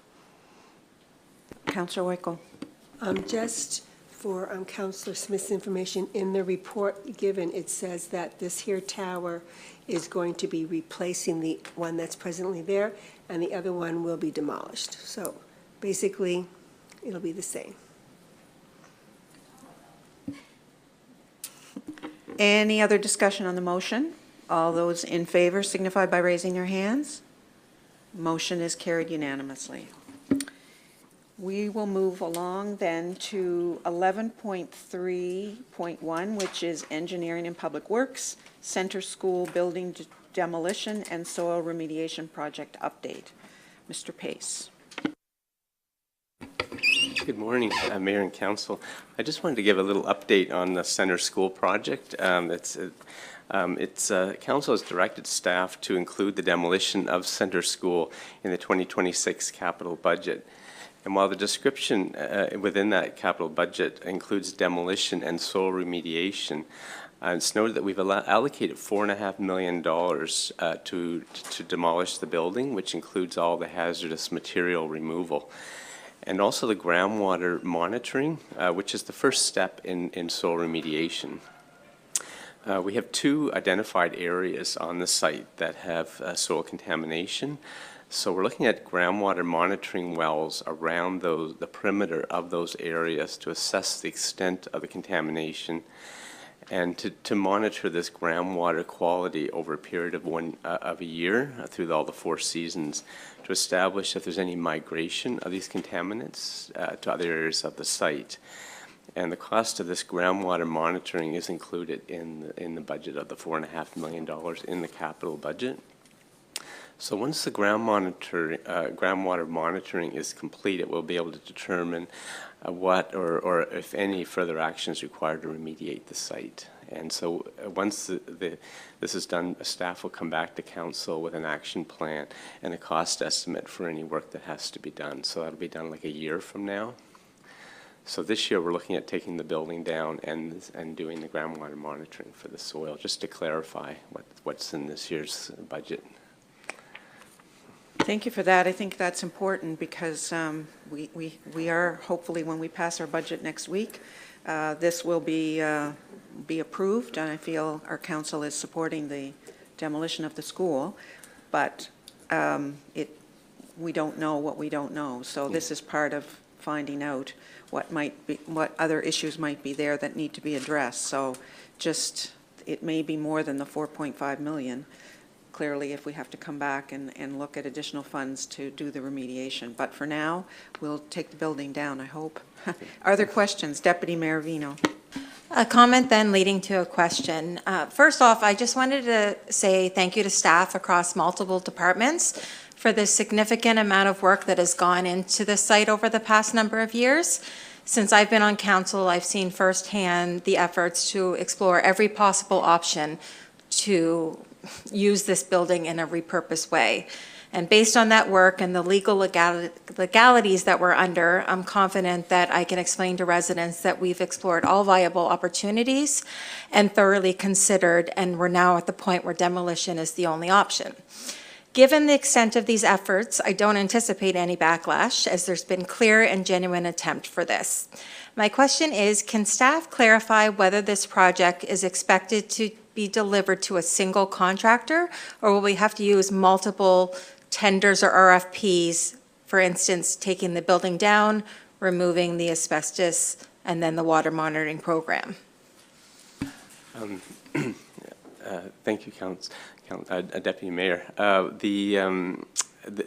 We are actually preparing a tender document now for demolition, and typically that will go to one general contractor that manages the whole project, and they would subcontract out the work of the removal of all the hazardous materials. So that's, and then we have a site professional, that's the term in environment, site professional, which is Strum Consulting. And they're on our standing offer, and they've been the site professional for the sites, doing all the environmental site assessment work, and they oversee the groundwater monitoring. So, now we are looking at the possibility of packaging demolition with other projects, but we're just exploring that idea right now. But it will be one tender, and it's the tender package, like I say, is currently being prepared. And one supplemental question to that. In the tender process that you're preparing, are you putting in an anticipated start date? And will we be avoiding the peak soccer season of the summer months to allow the fields to still be utilized? Yes, I know there's been correspondence from the Recreation Department to the soccer folks, and I believe I saw an email just the other day that it's, I think after Labor Day, I think they're going to be finished, so we'll be trying to work around that as much as possible. Yeah. That's wonderful. Thank you so much. Okay. Any other questions? There's no action required by council. This was really just purely an update, so partly in preparation for finalizing our budget, but also in knowing where we are with the project. So thank you, and we'll stay tuned for budget approval on this. We will move to economic development, and that's library program space and community hub management. 11. Okay, Tom? Thank you, Mayor. So at long last, on a public agenda, we get to talk about the library program space and the community hub management. So there's a memo prepared by Dave Waters in your package, which details efforts to date. So we're at the point now where we're able to make a recommendation to council that municipal council approve the memorandum of understanding with the South Shore Public Library, which has been approved by the South Shore Public Library Board. So as council is aware, we have spent considerable time working with the South Shore Public Library and its CEO, working up to today's date, where we can publicly state this partnership and look forward to the execution of the memorandum of understanding. The roles and responsibilities, as outlined in the MOU, are included in your package, but I'll just go over them quickly. So the municipality of the District of Lunenburg is the leaseholder for the community hub facility. We're responsible for the capital and operating costs related to the facility. We're going to secure the initial funding to support the South Shore Public Library staffing. This is for 2 years. We are going to work with the construction partners and developers to ensure the facility meets the operational needs of the hub, and we're going to support the promotion and community awareness initiatives related to the hub. Significantly, the South Shore Public Library will serve as the managing partner for the community hub facilities. They'll be responsible for daily operations, public programming, events and outreach initiatives, booking and scheduling of the community space within the facility, staffing the hub during open hours, including evenings and weekends, and providing access to library and technology resources, including digital literacy support. The South Shore Public Library will determine the open hours, staffing levels, salaries, all subject to review and approval by the South Shore Public Library Board. They will develop and deliver a wide range of inclusive and innovative programs aligned with community needs. They'll maintain a booking system and coordinate usage by community groups, partners, and the public. And they'll submit regular reports to MODL, including visitor counts and room bookings, program attendance, and holds pickup. In order to assist in the covering their operational expenses while they perform these services, we're looking at a revenue sharing structure for the rental space, where 70% of the revenue collected would go to MODL and 30% would go to the South Shore Public Library. And the intent is for the South Shore Public Library to reinvest this 30% in the operational costs and the programming costs for what they do in the community hub. We're looking at space bookings and priority access, so MODL will have the first right of refusal for bookable space. The South Shore Public Library would have the second right of refusal, and all community groups, partners, commercial users, and members of the public may reserve space using the South Shore Public Library policies on rentals with rates to be determined. This is to be reviewed in 2 years, so it's anticipated that our space won't be available till likely late summer or early fall. So we're going through the fit-up procedure, and then we'll go into an operational procedure, and we'll keep council updated as we move through that.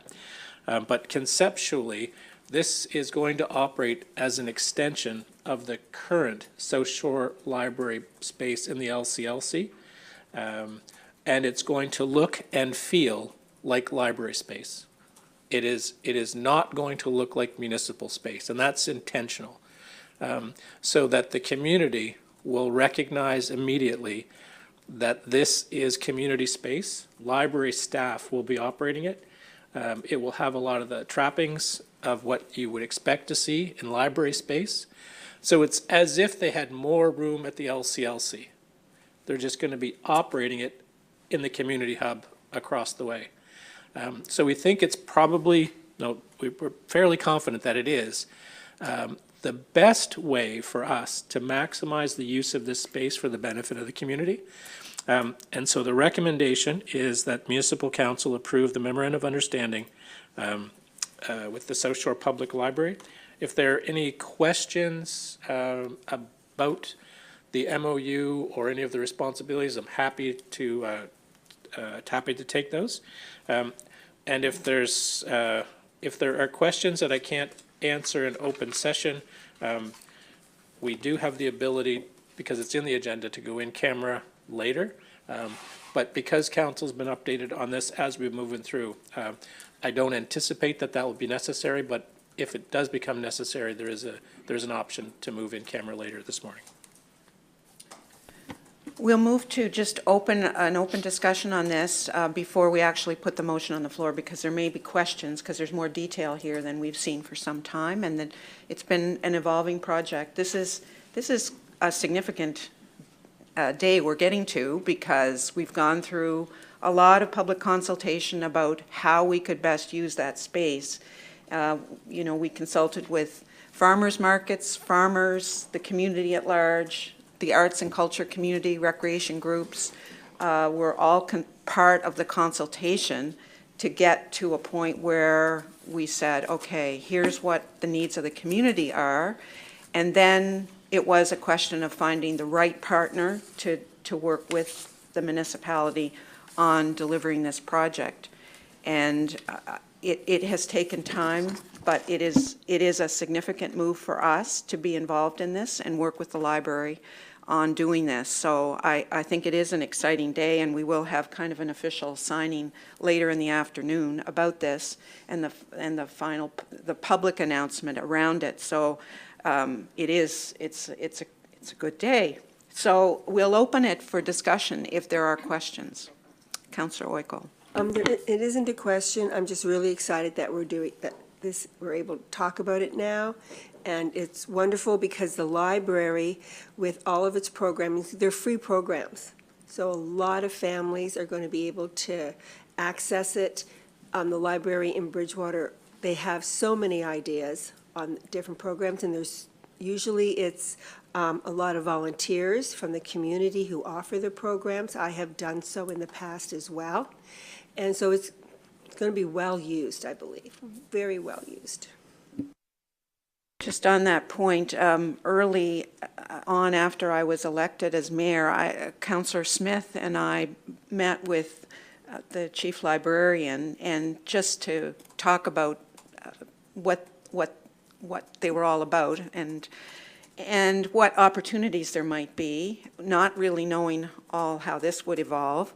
But, you know, I remember clearly her saying to us that the need was there for more programming, but they didn't have capacity to do that in their current setup, both from a costing point of view, but also space was a limitation. And that was, you know, that kind of mulled around in our heads as we, you know, as this project has evolved. So I think they see it as a real opportunity. So other comments? Councillor Smith. Yeah, I'm very excited about this as well, and echoing some of the comments, Councillor Royko, you know, to have that anchor in the community hub of, you know, accessible, inclusive, free programming in the library space, I think is just a really great thing for us to anchor that building with. And, you know, having worked with the board, I know that that they have really well-considered policy for inclusive spaces, so they bring that with them, and staff training, and that accessible and culturally vibrant programming. And also, it's, I'm going to try and collect myself, but it's an important time to be expanding spaces, especially for youth. And there's been some very challenging things going on in our communities with youth these days, and libraries are spaces where some of the work can be done on improving mental health and inclusion. And I think just recognizing that libraries are under strain across the province. And a lot of libraries looking at closing branches possibly, or limiting hours, and therefore community access to those spaces. So that the fact that we've managed to make this happen at this time, I'm just very, very proud of us as a council. And I just want to say huge, huge thank you to staff that made this happen. We can think about how the changes in the Halifax Library has changed the community there in terms of what they can offer and the capacity to integrate so many new things into programming. I hope that on a smaller scale, we're going to be able to do that as we move forward. And we now have the space and the right partner to be able to be involved in that. So I think it will be a really great addition to our community. Are there other questions for clarification? Okay. Would someone put the motion on the floor? Councillor Smith, do you want to?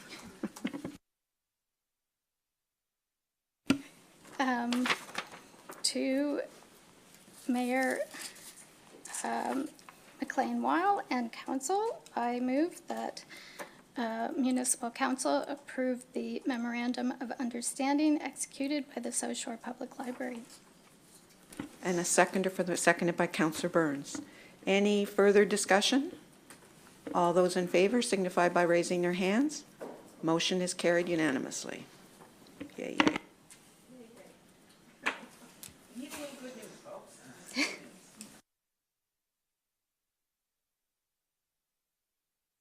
Move on to finance, and Ms. Wenzel, we have property tax exemption application for LaHave Coastal Conservation Association, 11.5.1, and you'll be sticking around for the the budget discussions that follow. Thank you. Yes, thank you, Your Worship. So the first document that we're going to be looking at here is the LaHave Coastal Conservation Association property tax exemption application. If council recalls that they have a policy, Policy 12, that does provide a partial or full tax exemption to qualifying nonprofit organizations that demonstrate service to the community. This tax exemption is awarded at council's discretion as per Section 71, of the MGA. So the LaHave Coastal Conservation Association has made application and was granted full tax exemptions in previous years for other lands that they own.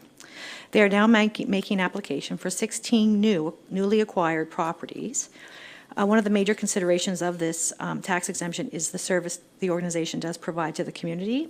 So we have enclosed the application and a description of the LCCA, as well as copies of the properties that they are looking to have exempted. Granting that tax exemption for conservation properties does support Council's climate change action strategy by supporting nonprofit organizations that purchase property to conserve them for future generations.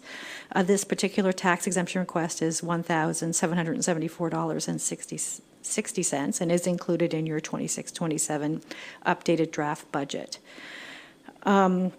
Providing a property tax exemption for the LCCA supports our climate change and sustainability goals that encourages long-term land conservation, ecosystem protection, and climate resilience.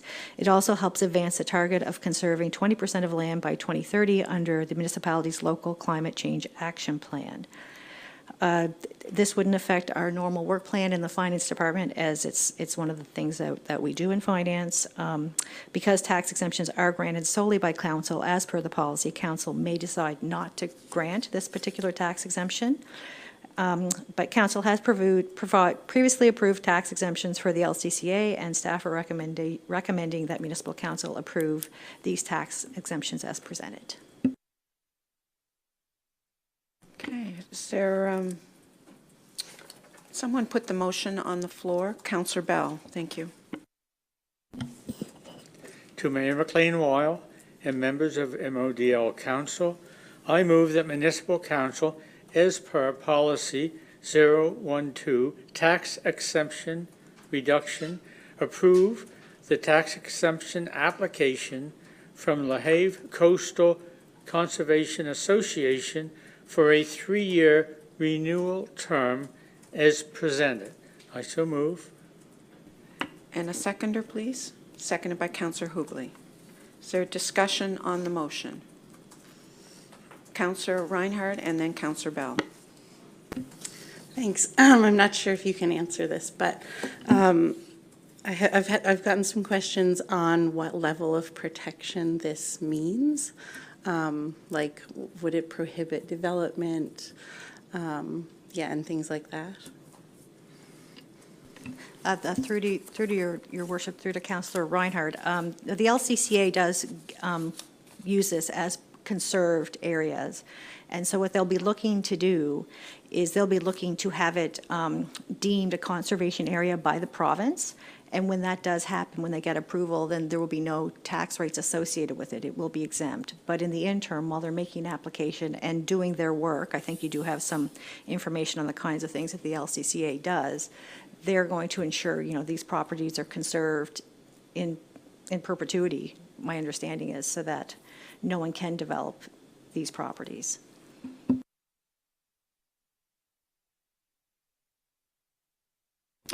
Questions?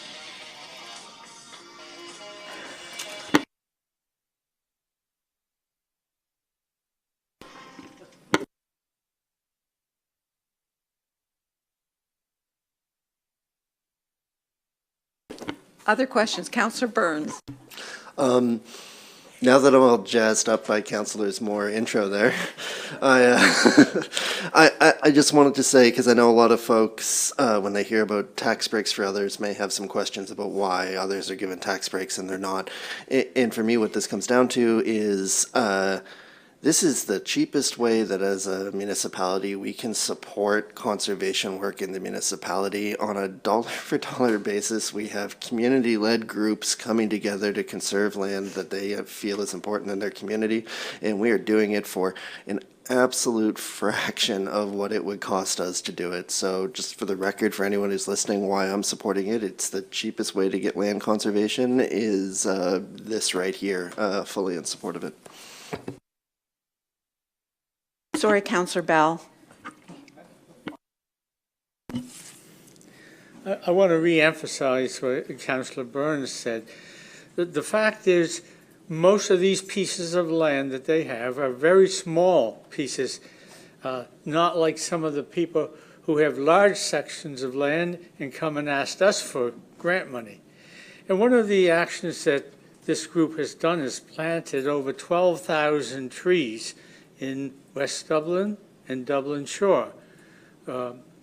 And some of it was preserving apple trees that no longer are producing farmer product, that they were able to retrieve seeds and have planted them in West Dublin.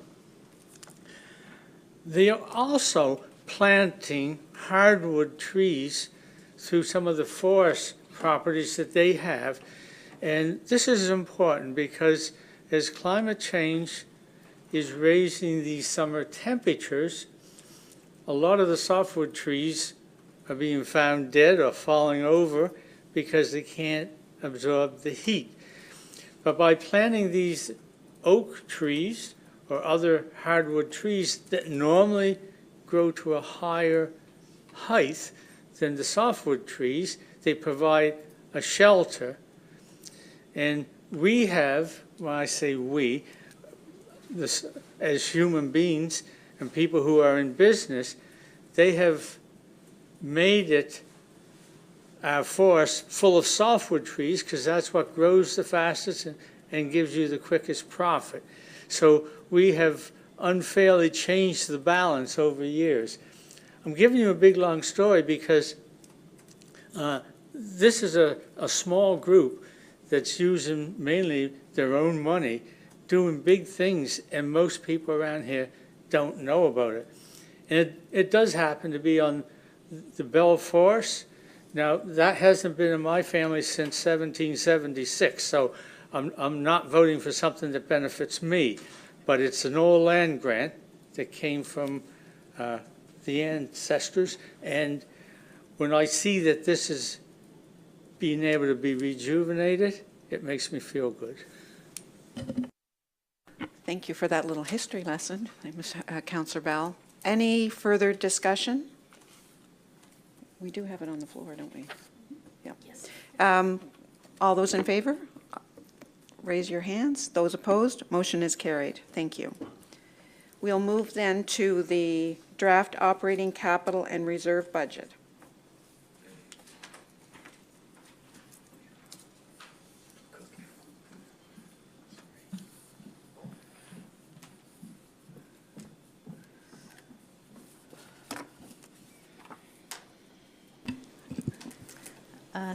Thank you, Mayor McLean-Weil and members of council. So I'm pleased to bring you an update on your draft capital reserve and operating budgets that we've been discussing over these past few months. If you'll recall, we're almost at the end of the budget process. We did some introduction to our budgets starting in November 25th, where we introduced the capital budget. In January, we made some updates to that, looked at our operating budget in the beginning of February, brought you some more updates the beginning of this month. And here we are at our final review before final approval next month, or next week. So for today, I'll be presenting you your draft budget at a high-level overview. Our department directors are here who can answer any of your questions. So council can receive this budget information. You can ask questions of us staff for better understanding, and we're hoping to forward the draft budgets to next week's council meeting for final approval. So these budgets have been prepared based on council's direction as part of a budget process that began in November of 2025. Revisions were made based on public input, new information, and council direction. The operating budget is balanced. The 5-year financial model that is here on your screen shows that under existing tax rates and utilizing our reserves strategically, we are projecting small deficits that can be managed, including the future service commitments that we have for transit, the community hub operations, and debt servicing. So this is a high-level view of the information that you have in your budget package. So there is a budget sheet for every department also included. They're all organized in the same format. After each line description, the following columns are across the top, which is our current year actual, 24-25, the 25-26 annual budget, the 25-26 budget forecast. So I guess that was the last year's actual, my apologies. And we looked at our adjusted baseline, which represents the revised drafts based on our existing service levels, and with including the new service levels are in your 26-27 net additions. And that brings us to our proposed budget for the upcoming fiscal 26-27, which considers any of the revised baselines and additions and deletions. And then there's a percent change line that shows the percentage of change budget to budget. So this year we are including or showing a 6.8% increase in expenditures. So if you look at the costs in our budget, for every $1 in property tax revenue, we spend 60 cents on mandatory costs like education, assessment, libraries, and the other things that we have to do, including policing, roads and street maintenance, waste collection and disposal, which leaves 40 cents of that every dollar for other municipal services that we provide. The draft capital budget includes 40 projects this year, the details of which you have in your agenda package. 39% of the projects have external funding through grants and the Canada Community Building Fund, with a 21% estimated borrowing and 40% from our own reserves. So when we look at our 5-year financial strategy, our capital and operating budget projections are assessed against our available reserves. The projected reserves continue to show that the municipality is in a strong financial position. Council's strategy is spending capital reserves first, so more monies can be flexible in the operating reserves. As well, the operating reserves, which are the blue column on your left of your graph, consistently do not exceed the FCI red flag threshold of 10% of the total operating budget. The proposed debt financing in the 5-year plan looks to ensure that the combined reserves do not fall too far below the FCI threshold for combined reserves, which is 40% of our combined reserves over the total operating expenses plus amortization. So this is a big picture of all the proposed capital projects in the 5-year plan. I did include the details of the reserves in your budget package so you could see exactly which reserves are affected and how we kind of work towards funding all the projects.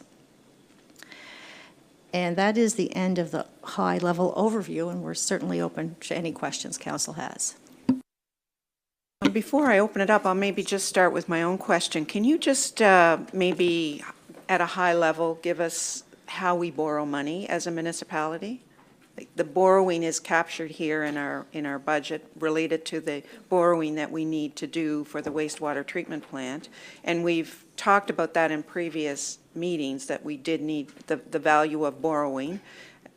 I hate saying it quite that way, but there is value in borrowing for that kind of a project. But how do we borrow as a municipality, and who do we borrow from, and what are the interest rates associated with that? Can you talk about that? Certainly. So municipal borrowing does go through, it used to be called the Municipal Finance Corporation, but it's a municipal finance department within the Treasury Department of the province.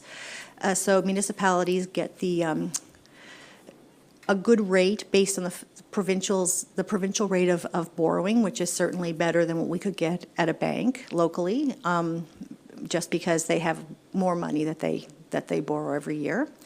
So we would have to go through a process where once we're ready to borrow the funds, we have to wait till the project's completed. We are using our own reserves to kind of finance that in the short term. So we'll see our reserves fall, and then they'll come back once the borrowing's secured. And there is a process that the province puts in place where we will have to get a council motion on the borrowing and the length of term on the borrowing, and the rates are what the province can secure. So they will be looking for you as a council to make a motion based on what they think the estimated rates will be when they go out to market. So the province goes out to market twice a year to secure debentures. So they'll give us a threshold of what the borrowing rates will be. We can assume that because the province has been downgraded in its financial situation, that will have an implication on our borrowing when we're ready to do it, which we anticipate the final borrowing other than our reserves won't happen till next year. Am I correct? Yes, I expect it'll be next year because we can't borrow until the wastewater treatment plant is complete. So once we reach substantial completion of that project, then we can put in an application to borrow through the province. And you are correct. If they've been downgraded, then that will certainly affect the rates that any municipality can borrow at through the province. Okay, thank you for that explanation. Questions? Deputy Mayor Vino. How do you budget for non-tax revenue? Like, do you just really go by what the year before was? And can you name some things that go into non-tax revenue? Certainly. So we certainly do use the past to predict the future. So if there's things like recreation fees, program fees, those kinds of things are in your non-tax revenue. One of the things that we had to take out this year was the criminal record check, because that was part of a non-tax revenue that we were collecting, but council decided not to collect those fees anymore. So a lot of it is based on existing rates and anticipated things that might happen. But we a lot of time use our past experience, knowing that these are the services that we're going to provide. Now, we do have increased rental revenue this year because we do expect to be operating the community hub, for example. So those revenues are something else that kind of go in that non-tax revenue line. My other question was around the reserves, but I can hold that if you're going to present and go through that, or is now the best time to ask for? What dictates creating a new reserve account and also removing a reserve account? Like, we have several that are listed in operating in capital, and I'm just wondering how the titles within them come to be or leave. Certainly, Deputy Mayor Vino. So the reserves are created by council motion for the most part. There's a few that you'll see. The Municipal Capital Growth Program, for example, we got those funds for the wastewater treatment plant and the beautification here in Osprey Village, and they gave us the funds in advance, and we were required to put those monies in reserves until those projects were completed. So those you'll see there. Other things like ProKids, there's a ProKids reserve where those monies came from when we had excess revenue from what we'd spent in ProKids, so we moved the money into reserves. That was based on the policy. So you have a lot of policies where we might collect development fees for open space, and those fees have to be put into a capital reserve. So there's legislation that can create the reserve. There's your own policies that can create the reserve, or council may decide to put money away. Like for the LCLC, we have like an LCLC depreciation reserve. That was something that council, when we started operating the LCLC, that previous council thought was important to start putting money away for the future. So the only way we can really delete a reserve is if our obligation is gone. So whether it's, council, I think maybe 7 years ago, I did do a big consolidation of reserves because there were so many categories of very old ones that weren't being used anymore, so we went through them as a council. But certainly there's a few ways that they get done, but it's by policy, by legislation, or by council direction, essentially. Thank you for that question, Mayor, Deputy Mayor. That was a good question. Yeah. Councillor Hubley? Yes. Oh, yeah, thank you. So the combined reserves are falling below the threshold, 28, 29, 29, 30. In your professional opinion, Is there any concern?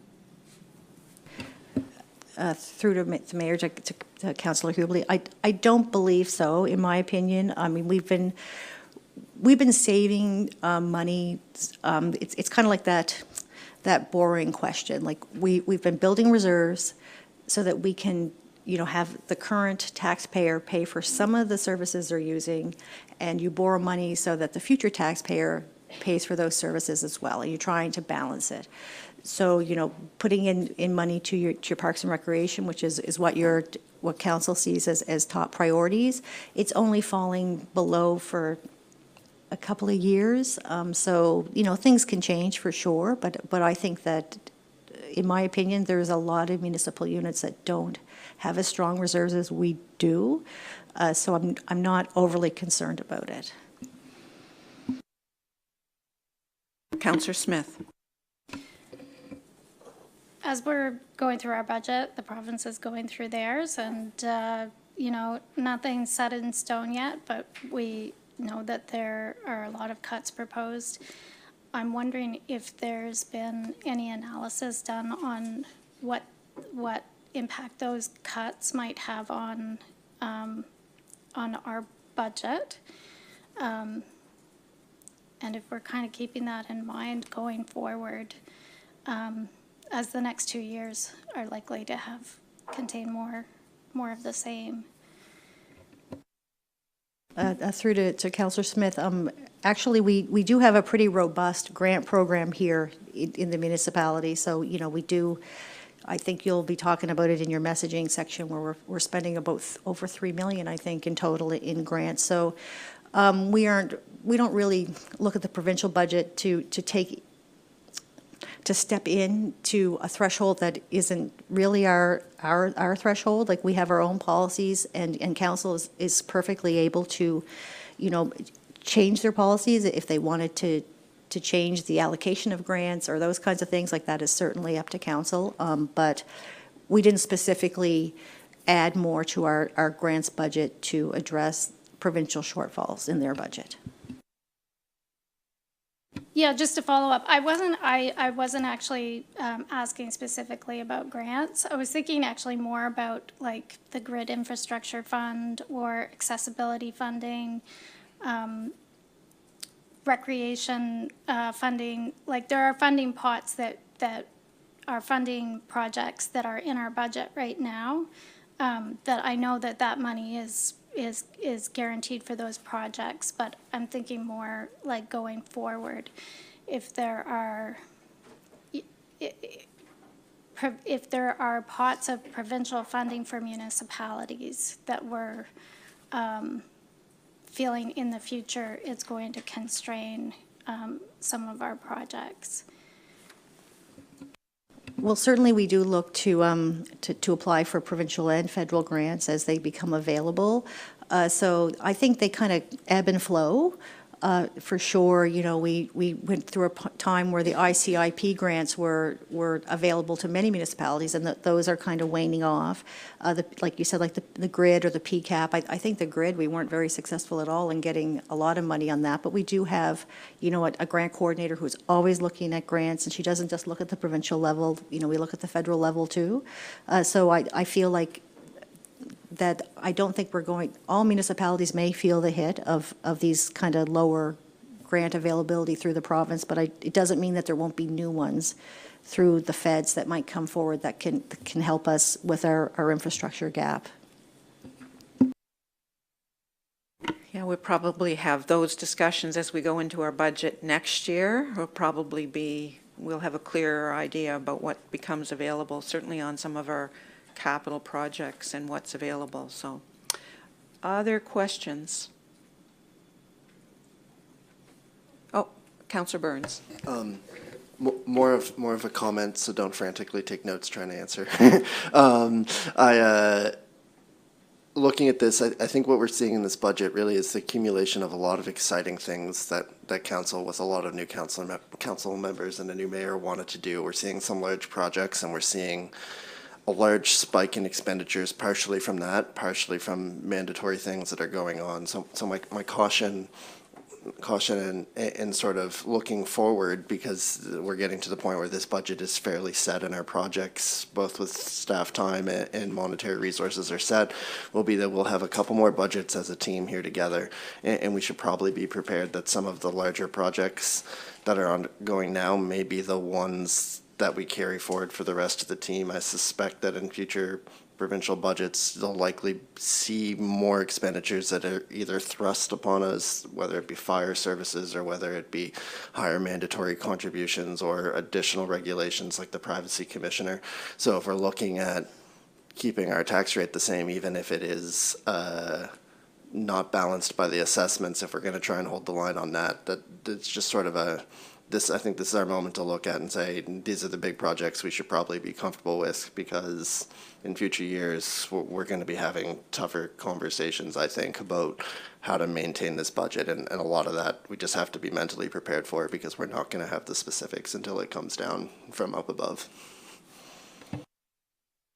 I will say that I have watched some budget conversations at a number of municipalities across the province, and we are very fortunate here for the situation we've been given as this term of council members work on it, because previous councils have left us in a very favorable position to be able to do the things we're doing at a time when others are looking to make cuts. So that's a nod to the previous councils. Other questions? Okay. Do you have more to add to this, or are we good for now? We're good to move to the next agenda item. We'll keep the presentation going because it's attached. Okay. Go ahead. Hello, Council. Sherry Turner here. I'm just here to talk about the communications of the budget highlights. And in your package, you would have seen a couple of pages summarized on some of the key points that we wanted to address. And just wanted to let you review that and get your input and make sure that your priorities are reflected in it. So generally what you'll see in this budget is that there's an emphasis on affordability, maintaining strong core services, and also investing strategically in infrastructure that address climate resilience. And we've aligned the budget with the budget highlights with the priorities that Council has emphasized throughout the year, and that is supporting residents through rising costs, growing our communities sustainably, and making the services more accessible and transparent. And so overall, the approach in communications is letting the community know that this budget strengthens the services that people are relying on every day. That includes things like transit, recreation, and our water access, while also making sure we're financially positioned for the growth that we're seeing across the district and all of those unknowns that may come along. So I appreciate the opportunity to get your input, and that we can fine-tune the communications. So next slide, please. So basically, the budget highlights where the money and the investments are going to go, and we sort of section it off into supporting residents and our infrastructure and growth, and you'll see some of the highlighted areas there, looking at the $650,000 that's targeted for the property tax relief for residents who need it the most, and expanded water programs and recreational spaces becoming more accessible and more modern. And on the infrastructure side, the major projects like the Cookville wastewater expansion and the center school demolition to move us forward in terms of community safety and long-term capacity. And of course, continuing investments in the trails, open spaces, and the housing strategy so that we're supporting the community growth in a thoughtful way. Next slide.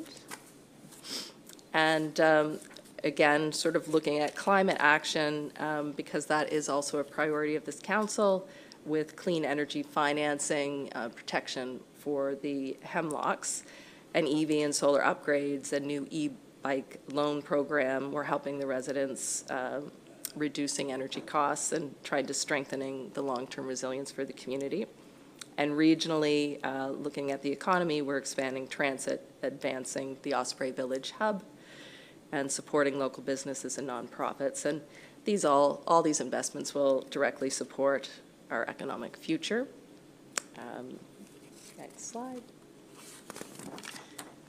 And again, sort of as an overview, these are some of the key messages of what we're looking to improve. So responsible, balanced investments, affordability for our residents as they face rising costs, and we do as well. Investments in our infrastructure, transit, housing, recreation, economic. There's something here for everyone, and our climate action goals, and also improving the public access to services with new online tools and engagement supports, I think will be a good service for our community members.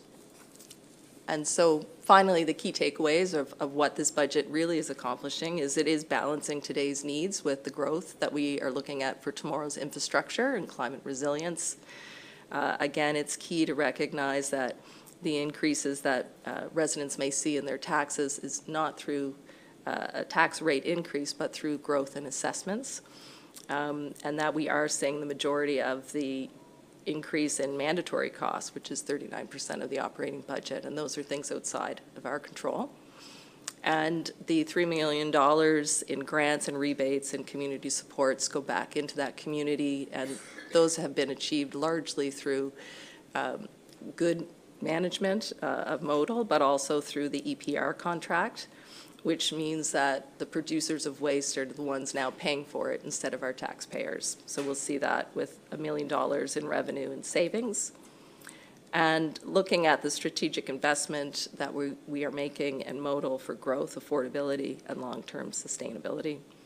And again, those new tools, so that there are many ways that people can engage with us, whether they're talking to you directly, if they want to go online on our website, our engagement app, and in many of the public's get-togethers that we're having that are so popular and are being used as an example in the province. So these are the things that I think are important that we communicate, and that we're being responsible, that we're leveraging external funding, I think is very important, and that we are modernizing how people access our services and information. And so this is all about having a budget that supports affordability and invests in our communities and positions us for sustainable growth. And I'm happy to take any questions. We will do a news release and social media posts, and we are producing a video, and we're actually doing it with the videographer who's here today, and we'll have the mayor actually deliver the messaging in our video so that it's very personable for the residents, and they can understand how we're investing their money.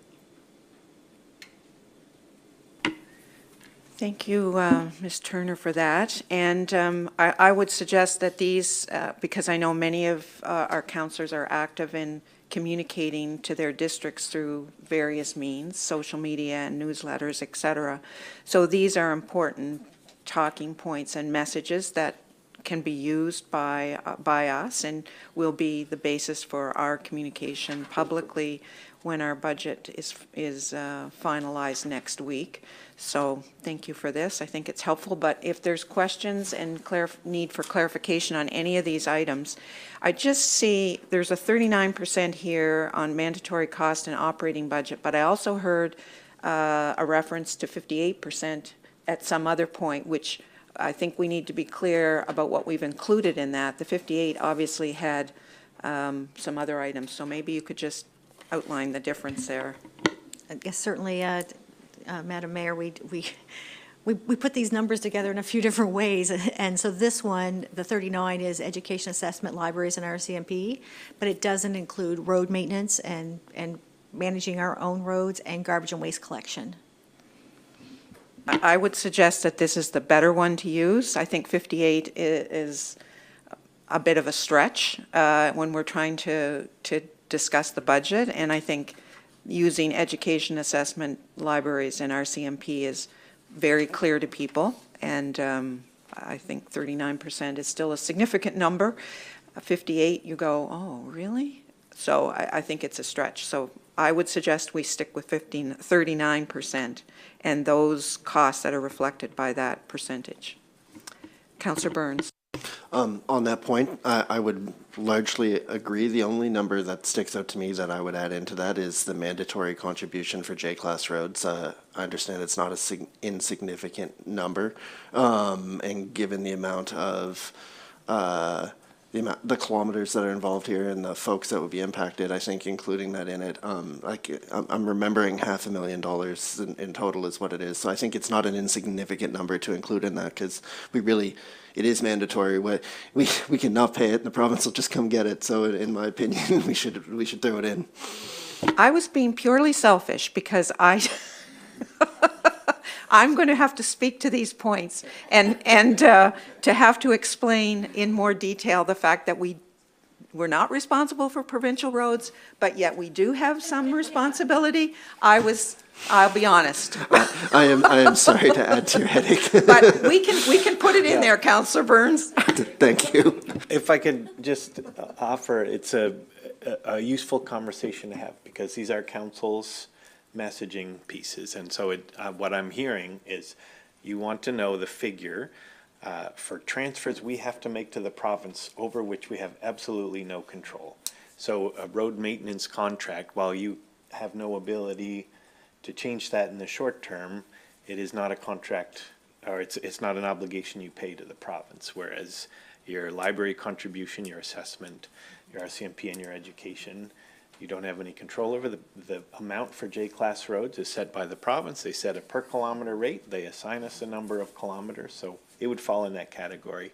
You don't have, we can sort that out for you, and then we can have a very easy definition in case someone asks you what's in that bucket. We'll include.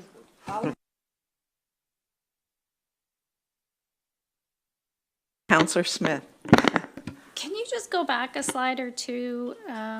There was something about the EPR contract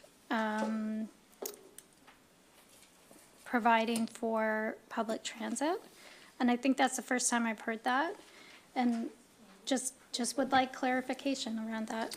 So you're correct. It's not a EPR money has to go to public transit. It's that you have the combination of savings and new revenue coming because some of the burden of your waste management is coming off of municipal revenues and is going back to producers, which is intended to cause them to reduce the amount of packaging. So it's an elegant system. But what it means for this year's budget is that in the year that you are contemplating these two major service expansions, being transit and your community hub, you have this combination of savings and new revenue which offset that. And that is one of the main reasons why you're not looking at a tax increase, even though you are significantly expanding services. Councillor Reinhardt. Thanks. I was just wondering, with the climate action, you mentioned the retrofit financing. I didn't see anything about the navigation service that we might be providing. I know a lot of people have asked me about that, so is that part of that? It could become that. If you'd like to have that added, we could add that information as well. Mm-hmm. Or you can just give it to me if not. Sure. Yes, so we have funds in the budget for that. We're also projecting revenue from Bridgewater for that. We don't have a financial agreement in place, but we certainly intend to promote that program when it's in place. So I think we had initially not included it as a talking point, just a little bit of conservatism there. But your point is well taken that as soon as we are confident we're launching that service, we absolutely need to promote it. We've had a few conversations about the naming of it and how that will proceed and updating the web information. So it's still in beginning stages. Councillor Burns. I have some points on public transit, and on the first one would gladly be corrected if I'm wrong. I know we're holding money in the budget for, as we work through with the town, what a proposed expansion of public transit would mean and what it would look like. And so I think as we communicate that, I think we should, subject to everyone else's opinion, I would frame it as that the money is being held in the budget but not preempt the decision, because I don't want it to feel like we're telling people we're doing it and end up taking it back if it doesn't go forward in that particular method. And to that, it kind of ties in that Lunenburg County Wheels. I really think we should promote them as public transit because it is public transit. We're just partnering with a private provider who seems to be able to do it really efficiently. And so I'm always, every time we talk about money through that, I actually frame it to people as investment in public transit, because in a rural municipality, public transit has to look way different than it does in a core area where you can run fixed routes in a different way. And I think it just helps us to acknowledge their importance in public transit, especially as I think we can probably look at their ongoing costs going up with fuel and maintenance of vehicles and everything else. I think it's helpful to frame it that way so people don't think we're just giving a grant. Like, we are actually helping provide public transit to areas that would otherwise not be served by a traditional system. Yeah, I think that's a very good point, and I think we recognize that, but we probably need to say that more in our communication, is that it's an integral part of developing a district-wide transportation strategy. The issues around the budget items for public transit is that there's money in the operating budget for purchase of buses, and that, like, the lead time on that, like, we are making that commitment because we need to put it, like, it will happen. Those RFPs are going to go out, I hope, fairly soon. The town will manage that, but that's the lead time necessary to it. So once those buses are in the pipeline, there is a strong commitment to that. I mean, we do have an out on that as well, but I think it does indicate we are moving forward on it. So that's why they're captured in our operating budget. So if it's the majority opinion at the table, we can certainly increase emphasis in the communication documents on Lunenburg County Wheels. I think it's good. Yep. Okay. thank you for that. Is there anything else that we're needing clarification on? Because these will be the documents, if you want to post, refer back to these so that we're all using the same kind of messaging and wording of things, like on this Lunenburg County Wheels edition. That's a really important and valuable one. Councillor Burns, was there something else? Yes, on the Osprey Village, the enhancements there on the sidewalks. A really great part of that project is actually the safety infrastructure that we're putting at that intersection. And I can tell you that as I talk to my residents, they will care much, much less about the benches, and they will care much, much more about less collisions. And so I think there should be a big emphasis on, we're limited in what we can talk because work is ongoing on a redesign, but that it's going on to traffic safety and infrastructure in that way. And I think talking about how we're actually leveraging federal and provincial grants in order to add everything else in while we do it, I think, because that really is what we're doing. We're saying we need to fix some core problems, but we can fix those core problems and leverage like 4 times what we're putting in to get a better package overall. So communicating it in that way, I think, will both hit home to what residents will be looking for, because when they hear sidewalks, they will say, sidewalks are nice, but Edgar, this is what we asked for. And I'll say, you're getting it anyways. But I think why not tell them right away, I think is the way to go on that particular talking point. That's really good feedback, as someone who uses that intersection. The addition of traffic safety in that, I think, is the couple of words that really make a difference. Did you want? I think great point. The sidewalks do create increased pedestrian safety, and we know that the high school students have significant traffic, but I don't think that we had highlighted road safety improvements there. Just wanted to also confirm that council, as a majority of council, was happy with that change in messaging. Yep. Thank you. These are all very helpful suggestions. Councillor Smith. I'm just looking at the budget highlights and the community hub and the thing that we just approved. How will that be highlighted here? Maybe I'm just missing it, but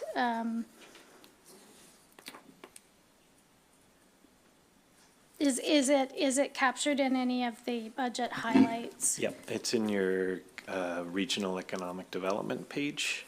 Oh. So you have the fit up costs captured there, support for entrepreneurs, nonprofit training, workforce development, small business growth, community programming. We had been a little tentative about the library language, but now that we have public motion, I think we're going to go back and add a little more there about that partnership, because we're very excited about that feature. Yeah, and I think that should probably go in quality of life and not regional economic development, even though it's confusing to have it in separate pieces, the community hub. But the partnership with the library maybe could fall under quality of life. Would council prefer to see the community hub investments reflected in the quality of life section? That's an easy change to make. We couldn't split them? It does get we wouldn't want to misrepresent the investment so that it appears like you're investing double what you were, but Right. I would actually defer to Sherry, who's our communications expert, on whether or not that's. I would recommend keeping it in infrastructure, but I think we could put an emphasis on that there will be programming that goes with it. And I think in the video, it would probably be more obvious that it's programming and it's part of a wholer approach to the community, but in the highlight sheets, if it's in the infrastructure, because that is the majority of the funding for that project right now. Also worth remembering that we recognize that citizens are going to engage with the budget on different levels. So the video was a wonderful addition last year, which got to people that weren't interested in reading any of our documents. So we're adding on to that with a little more human touch as opposed to last year.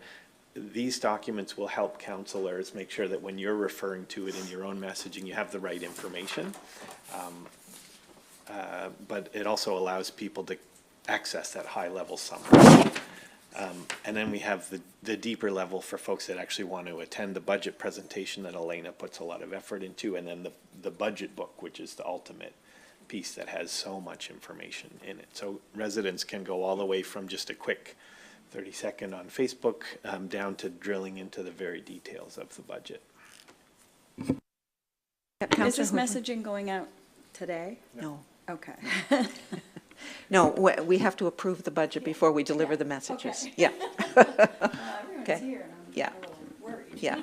No, Councillor Oikle. we've adopted the Yeah. same approach over a couple years now to bring the messaging to council before the budget day, so that it actually does reflect what council's priorities are rather than staff guessing at that. So we take all of these revisions and put it together into the package for the big show that Elena runs on March 31st. I've noticed, and maybe it's there and I didn't see it at home and I'm not seeing it now, about Saw Pit Wharf. Isn't in there, I don't see. Because you've mentioned the destruction of a center school area, but not the, extra building up of Saw Pit Wharf. It's under recreation facility. Is it? I didn't see it there. Second bullet. Well, if it's there, that's good. I'm looking. Oh, okay, thank you. Sorry. Councillor Burns. I know I'm yapping a lot and lunchtime is approaching, but I will, probably my last point is, there's some good things we're doing on efficiency in government in here, and I think we should really highlight that message, because people are going to interact with the budget based on what issue is important to me and where can I receive a message on that. And there will be a number of people who will look to government for efficiencies on this. And there's some really great things we're doing, and some of it had a one-time cost that's reflected in the budget or has been reflected in previous budgets. But the online tax portal, for instance, what a great thing, because it's one thing for me to talk about how we have a phone-in service and you can check property taxes here for $11, where in other counties it's like 50 or 60 every time someone does it.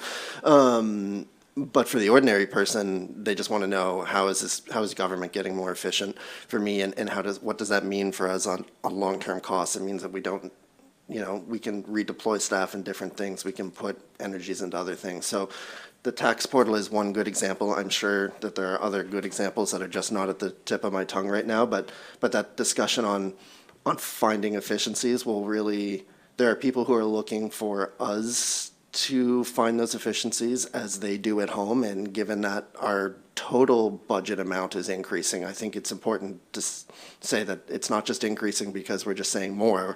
We're doing some big ticket items, and we're finding other ways to be more efficient while we're also doing that, I think is a message that shouldn't be lost. I think the word efficiency, as it relates to the tax portal and our development, our permitting, our building permitting system, highlighting those two, and then our communication with use of the app, which, we're going to build that out over time. So I think those are things that we can really highlight. They're currently in your communications and engagement section framed as new online services, so making life easier, easier access for residents. The app is also mentioned there, but we can certainly include some language around efficiency. Yep. Other feedback? It's all very helpful. Want to make sure it's stuff we can all use and really reflects what we're thinking at the table. Not seeing anything more. Anything else, Sherry and Elena, you need from us? We're good? Okay. Thank you very much. Your work on the budget is almost, we're going to hit that March 31st date, which is, that's not insignificant, folks, because there's a lot of councils that aren't hitting those dates. Let's move on, and let's just tidy up a few more things before we break for lunch, if you're okay with that. If we can, Councillor Moore, do you have a report on Region 6 you'd like to share? Thank you. So this was my third meeting as alternative to Region 6, and it's a huge undertaking. Everything that goes on with Region 6, it's about waste diversion, and that's not me. That's not my fault. Okay, so. The meeting addressed Region 6 solid waste service delivery, communication outreach, and extended producer responsibility, EPR programs impacts, and completed committee housekeeping. Attendees raised residents' complaints about ICI, recycling miscollections, and delayed contractor phone responses. Elected Alex Greek as chair, and Scott Kane as vice chair, and approved the agenda in previous minutes. Angela Taylor provided an education and outreach update. Since April, the program completed 34 school audits, delivered presentations to over 1,000 students, staffed about 16 public booths, reaching 400 residents, engaged tenants and businesses, including Tim Hortons and McDonald's signage work, and ran targeted activities with Nova Scotia Community College, Bridgewater, and Wildcat First Nations. Planned actions included expanded talk and trash tours across the region of Queens, and Nova Scotia Community College campus diversion campaign with a cafeteria rinse station, and return to work with Wildcat Youth. Outreach highlights included Safe Sharks. I'm not quite sure I'm supposed to say Safe Sharps, but anyway.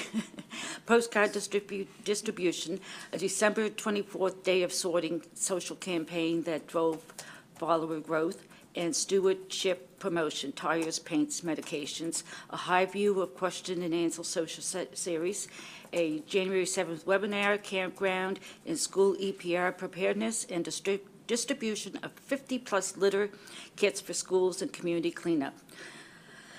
The province update noted $7.5 million in diversion credits due this fiscal in reporting challenges for cross-jurisdictional material movement. Discussion covered dairy funding transitioning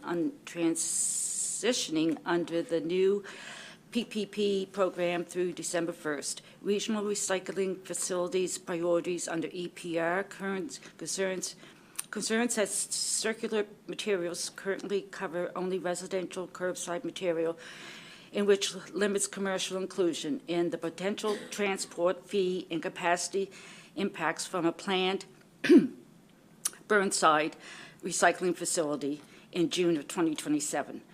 Participants reported advocacy actions, including a letter to circular materials and regional chairs, pressure to secure business access, litter reduction pilots funded by Divert Nova Scotia will require baseline and post-project data and includes signage, modified bins, and a rope cutter pilot test in Yarmouth County.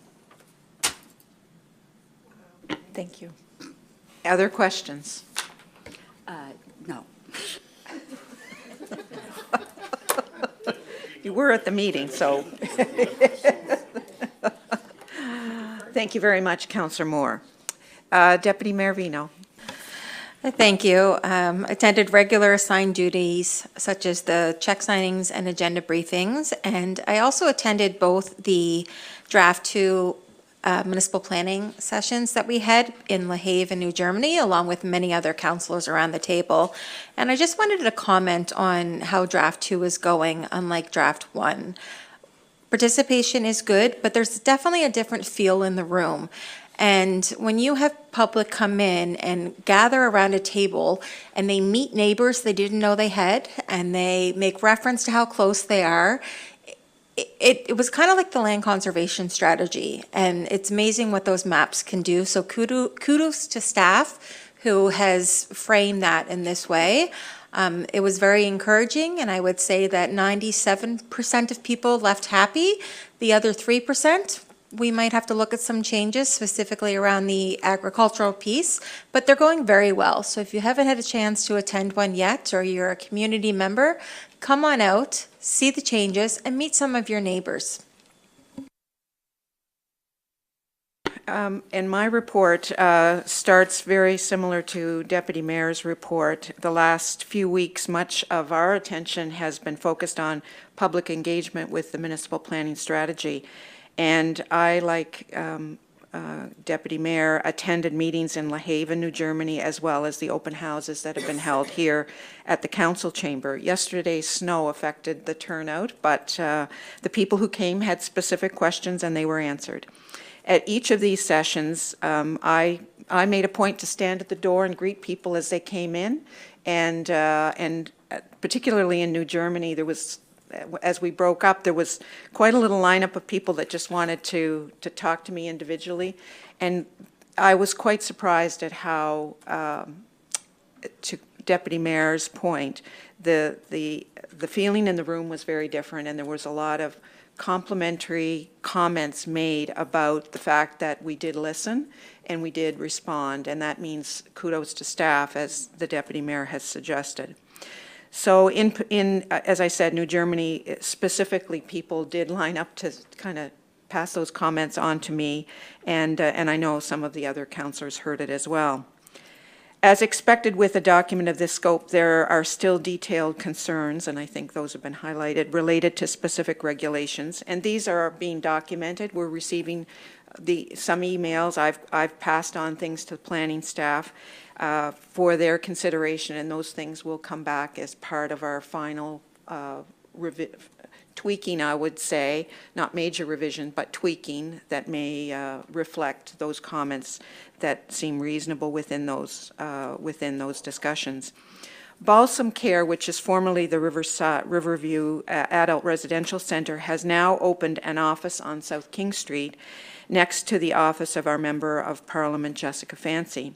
This space will serve as a central hub for staff supporting the transition of residents from the facility into community-based living, which it has certainly been a huge move for all the residential facilities across Nova Scotia.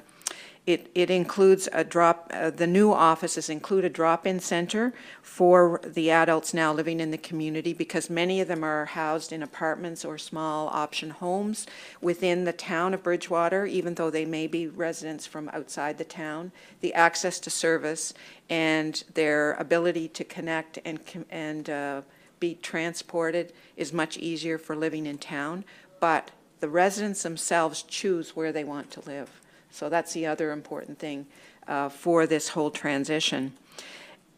But they felt there was a need for a drop-in center where people could meet, because many of the residents have been residents with each other for a long time. There's friendships and connections made with people that they want to stay in touch with as they move back into the community. I had the opportunity to speak with the board chair, John Robar, about the future of the Dayspring site, and the transition process is expected to take another 12 to 18 months and maybe longer. And at this time, there's no confirmed plan for the buildings or property once it's no longer in use. And I think that the board, from the discussion with both he and the deputy board chair, indicated that the board is really focused on this transition. It's been very hard to balance the transition with also figuring out what the future will hold for that site.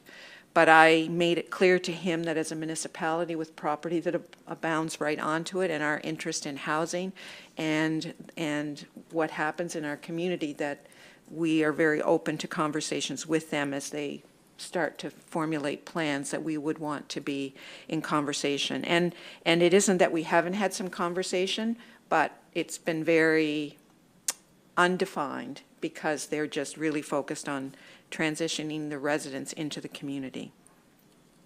I was pleased to represent the municipality at the Lunenburg County Wheels event held at the South Shore Mall last week, and Councillor Oikle was there as well. The event recognized the many funders and supporters who make this important transportation service possible. It was also an opportunity to acknowledge Jerome Tanner, who is retiring after many years of dedicated service as a volunteer driver, treasurer, organizer, and I would say chief strategist on that project. His contributions have played a significant role in the growth and success of Lunenburg County Wheels throughout our region. I also met with a local resident to discuss the proposed changes to the fire service legislation, drawing on their experience in another province where this has happened. And they provided a very thoughtful and informative perspective, which was quite different than some of what we have heard.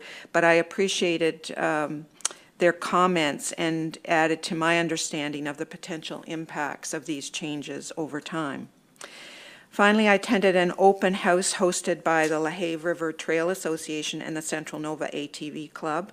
The session provided an opportunity for residents to vote on a shared-use road trail designation along a section of Highway 10 between Wenzel Lake and Pinehurst. And I know Councillor Burns and Councillor Smith were in attendance along with many residents. It was well turned out. Councillor Hoopley? No, Moore. Someone, yes, Councillor Moore was in attendance as well. There wasn't a presentation, but there was really a lot of interaction between people, and it was really an opportunity to vote. Alongside the Provincial Minister of Housing, John White, Member of Parliament Jessica Fancy, MLA Susan Corkum-Greek, and Becky Druin, and representatives from Invest Nova Scotia and ACOA, I attended an open house at Walls Metal Roofing. The event showcased their latest version of their Cubit tiny home model, and it was just a couple of days before it went to the home show, I think last weekend, in Halifax. And for many of you who may have heard about Cubit last year, their newest model reflects the feedback that they received from the home show in 2025. And when it leaves the home show, it's going to be established in Mahone Bay. And it'll be an elevated property built on stilts, I'm told. I can't quite visualize it all, but it has already been sold.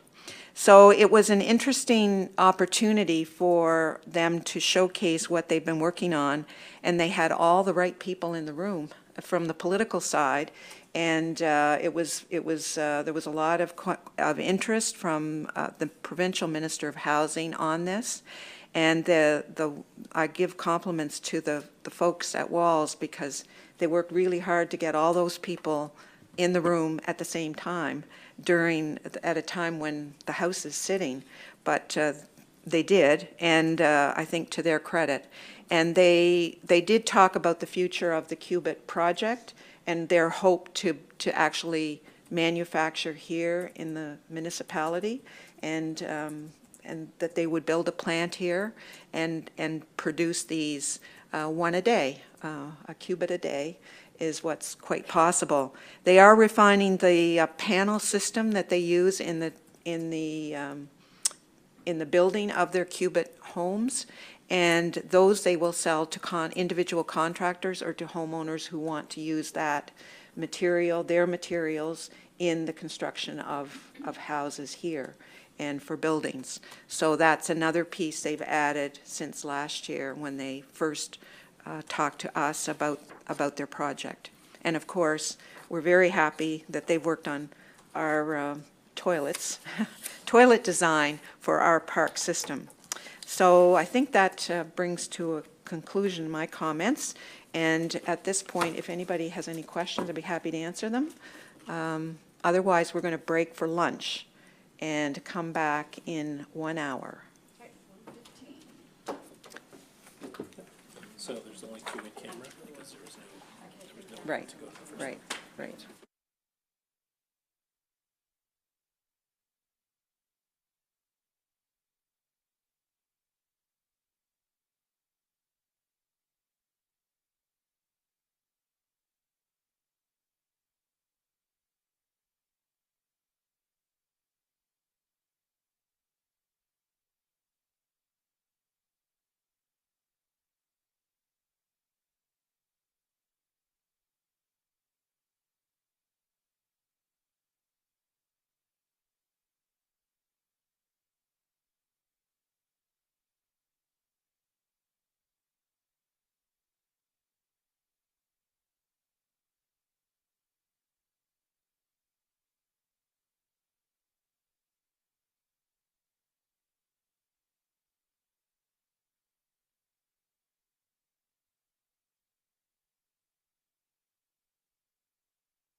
I'd like to call the meeting back to order, and we have completed the most part of our agenda, but we do have some in-camera items, and we do need a motion to go in camera.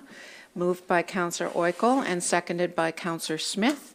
All those in favor signify by raising their hands. Motion is carried unanimously. We are in camera.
Are you, I was saying, if the vote was now, I'm paying $40 an hour to be here.